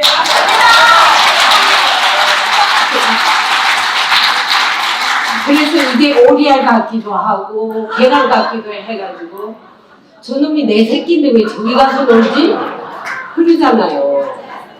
이제 1년 지났으니까 1년 동안 그 잔재 문재인 정권의 적폐청산, 악법, 악행, 악습을 우리는 빨리 없애라 했는데 그것도 한계가 있으니까 이번 남은 다음 총선까지 11개월 동안 저는 윤석열 대통령이 이제 외교에 좌표는 잘 찍어놨고 나름대로 신기 외교를 좀 갈 필요가 있다. 또 하나는 이제 부패 정치인들 또 무능 정치인들을 대강 정리를 좀 하자.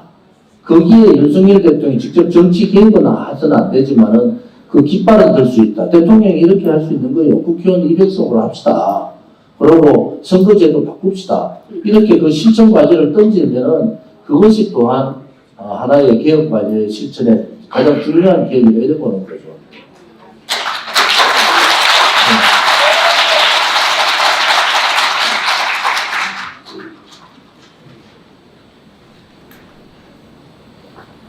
안녕하세요. 저는 우리 공화당원 이진아입니다. 아까 말씀하실 때 한미동맹이 MB 때나 박근혜 대통령 시절에 덤덤했었고 문재인 시절에 도리어 안일했다고 이렇게 얘기하셔서 저는 굉장히 놀랐어요. 사실 문재인 시절이야말로 우리가 가장 대한민국의 안위에 대해서 걱정을 했었고 우리가 집회할 때마다 성적을 들고 미국에다 굉장히 많은 애호단을 보내고 했는데 왜 미국이 문재인 시절에 그렇게 안일했다고 안일할 수가 있었는지 그게 굉장히 궁금합니다. 하면 트럼프 대통령이 사실 그때도 우리가 트럼프 대통령한테 굉장히 많은 기대를 했는데 한 방을 기대를 했는데 그런 게 없었고 결과적으로 트럼프가 대한민국을 우리를 속였다는 생각을 금할 수가 없고 두 번째 질문은 우리가 탄핵 때문에 또 이런 집회를 많이 하고 그랬는데 미국에서는 윤석열 대통령에 대해서 그 검찰 시절에 아니면 중앙지검장 시절 그 도덕성에 대해서 어떻게 생각하는지 궁금합니다. 근데 이제 미국에는 제가 오늘 또 그 대표님하고 좀 심하면서 얘기했지만은요, 교통티켓 100불짜리 이상을 받아도 연방정부의 인플로이가 될 수가 없어요. 상당한 그 룰이 있어요. 근데 지금 이재명 같이 이런 아주 정가가 엄청난 사람이 지금 어떤 당의 대표라고 저렇게 날뛰고 있죠, 그죠? 그에 대해서 도저히 상식적으로 이해가 안 되는 거예요. 예, 그리고 이제 조금 전에 우리 참 질문 잘하셨는데 그 MB하고 박근혜 대통령 때는요, 솔직히 말해서 무슨 전쟁의 위협이 없었다고 보나? 그래서 그냥 덤덤한 관계, 이랑 나랑 어떤 변화도 없고 알지? 하는 이런 관계였는데 문재인 정권 때는 평화쇼로다가 미국도 속았어요. 알죠? 내가 이거 트럼프 대통령이 들으면 섭섭하겠지만 내가 트럼프 대통령하고도 많이 그 Q&A도 하고 그랬잖아요. 문재인 들어서서 미사일을 쏘기 시작을 했었어요. 그걸 했는데 그거는 의원이 그러겠지 하지만 지금은 평화쇼를 하고 있는 도중이기 때문에 그렇게까지는 생각을 안 했죠. 어떤 위기의 사태까지는 오지 않을 것이다. 이렇게 생각했기 때문에 미국도 제가 그랬잖아요. 미사일 쏘는 연습도 안 하고 훈련을 안 했던 거예요. 이제 와서 이렇게 다급하게 훈련을 많이 한 거는 처음이래, 이례적으로. 그래서 이제는 전쟁을 불사할 때까지 왔다는 거 아닙니까? 그래서 평화쇼로다가 속여가지고 미국도 만신창이가 됐고 여기 우파도 만신창이가 된 거예요. 솔직히 말하면요. 그래서 지금 그 후환이 트럼프가 되면 어떡하나 하는 걱정도 또 많아요. 우리 교포들이. 지금 굉장히 그 중요한 얘기인데 트럼프가 결국은 나중에 우리가 알고 보니까 실질적으로 주한미군 철수를 가능하려고 했잖아요. 그리고 제가 미국 가서 여러 사람을 만났을 때 놀라운 것은 문재인 정권이 엄청난 워싱턴에 로비 자금을 뿌렸다는 거예요. 액수가 미국은 공식적으로 로비를 할 수 있도록 돼 있어요. 그 액수까지 제가 얘기를 들었잖아요. 그리고 또 언론이 문재인 정권에 저항하지 못했다. 그리고 지금 워싱턴에 나가 있는 제가 그 당시에 여러분들 워싱턴 특파원들 대부분 다 바뀌었습니다. 기존에 있던 특파원들 정권 바뀌면서 완전히 좌파 일색으로 싹 바꿔버렸어요. 그렇죠. 그러니까 거기에서 접촉하고 있는 많은 사람들이 그러한 여러 가지 대한민국의 이 진실 또 이런 부분에 대해서 굉장히 접하기가 힘들었다. 저는 사실은 미국 대사관에 있는 한국인 근무자들도 그런 사람들이 꽤 있을 거다 이래 보는 사람 중에 하나예요. 그래서 그러니까 윤석열 정부가 돌아도 원죄에서 벗어나지 못하고 악법악행 악습, 문재인 정권의 악법악행 악습을 못 끊는 겁니다.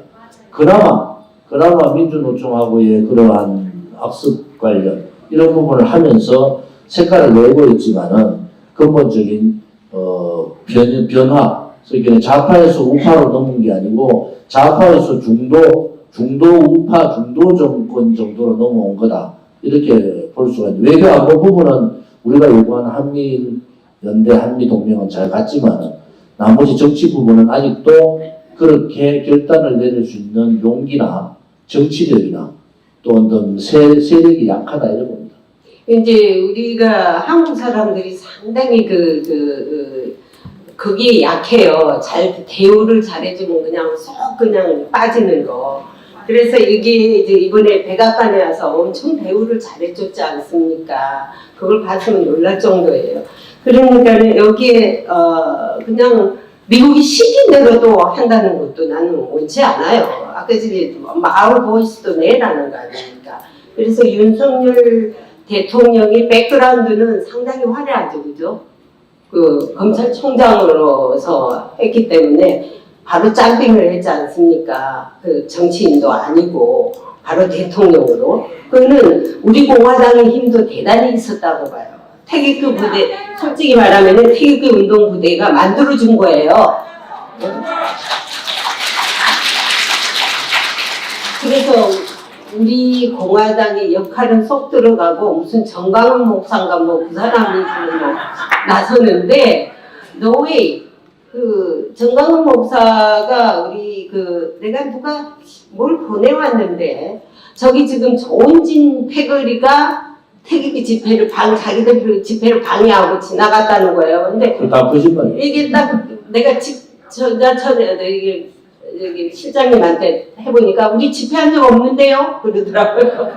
이게 보면 그냥 왜 그렇게 경쟁을 하려고 그러는지 우리 공화당 또 그리고 같은 태극기 집회는 같은 동지잖아요. 누가 어디서 하든 뭘 상관을 해요? 정광훈 목사 같은 동지는 원하지 않습니다. 자, 이제 마지막 질문 하고 마무리할게요. 기존 촬영도 해야 되고. 질문 어떠신데요? 우리 브라이언 말씀하세요. 피곤하실 텐데 우리 친구가 눈이 감깁니다. 간단한 질문 하나 드리겠습니다. 대북 송금 문제까지 질문 드리겠습니다.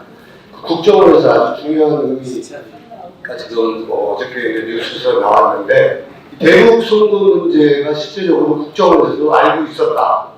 이러한 보도가 나왔는데 그러면 미국에서도 이 대북 송금 문제라는 그런 알고 있지 않았을까요? 이런 문제 한번 말씀을 좀 해주시기 바랍니다. 네, 그 이슈를 즉각 제가 공무성에서 질문한 적이 있습니다.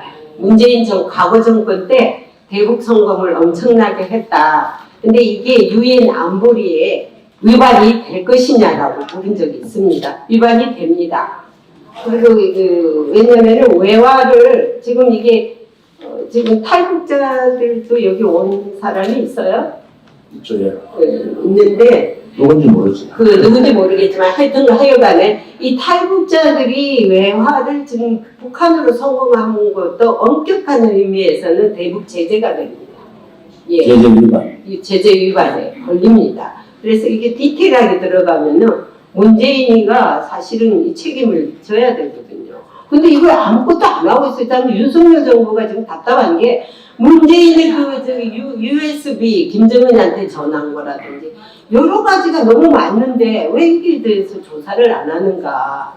그것도 상당히 궁금하고요. 반드시 윤석열 정부가 짚고 넘어가야 되지 않겠습니까? 그 다음 둘째, 윤석열 정부가 하나만 잘하는 게 있어요. 최근에 김관진 안보실장? 그분을 또 다시 채용했더라고요. 그래서 제가 어떤 말을 했느냐면은 이제는 죽을 때까지 써라. 한 번 고용했으면. 국가를 위해서, 군대는 국가를 위해서 목숨을 걸었는데 정부는 폐기 처분이 아주 쉽게 한다 이거예요. 딱 사용만 하고요.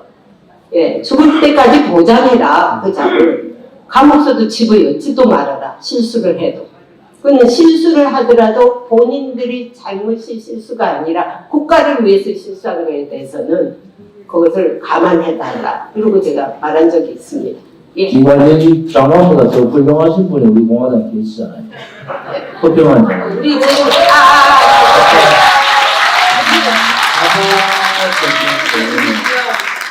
허평한 장군님도 빨리 쓰임받는 사람이 되도록 우리 우리가 자사관분들 하시면서 단순 이런 부분에 대해서 이 일망타진해야 된다는 그러한 노선을 걸었던 분이 용기 있는 분이 계시고 뭐 또 우리 공화당의 큰 어른이신 민재탄 고모님 상임 고모님도 그 길을 지금 뭐 허병환 대표님이나 임덕기 고모님이나 또 윤여덕 우리 본부장님이랑 우리 공화당 당원들이 제니박 기자의 용기와 이 정의로움에 우리는 경의를 표합니다. 그리고 우리 공화당은 저는 당대표에서 우리 공화당이 이렇게 같이 하고 있다는 그 자체가 저는 행복한 당대표다. 그리고 우리의 도덕적 가치가 높은 만큼 우리의 도덕적 가치가 높은 만큼 우리 스스로는 고개를 더 내려야 된다. 그러니까 조금 동지들이 힘들고 조금 안 맞는 소리를 하더라도 동지라는 생각을 다 안아주고 함께 가야 돼. 오늘 우리 제니박 기자하고 토론하면서 우리의 공화당의 자부심이 얼마나 큽니까? 누구도 하지 못하는 일을 우리가 하고 있다. 그런 말씀을 드리고 여러 가지로 몸이 정상이 아니실 텐데 이렇게 토론에 참석해 주시고 오늘 또 토론에 많이 참석해 주신 토론 내빈들께도 감사를 드립니다. 우리 공화당뿐만 아니라 오늘 저 방송 아시아투데이 방송에서 오늘 나오셔서 이렇게 방송 촬영을 하고 계십니다. 여러분들이 우리가 좀 더 나은 대한민국 대한민국다운 대한민국을 만들려면 누군가는 희생을 해야 됩니다. 그것이 우리라서 제니박 기자를 포함한 우리라서 우리는 행복하다라는 생각을 가지시기 바랍니다.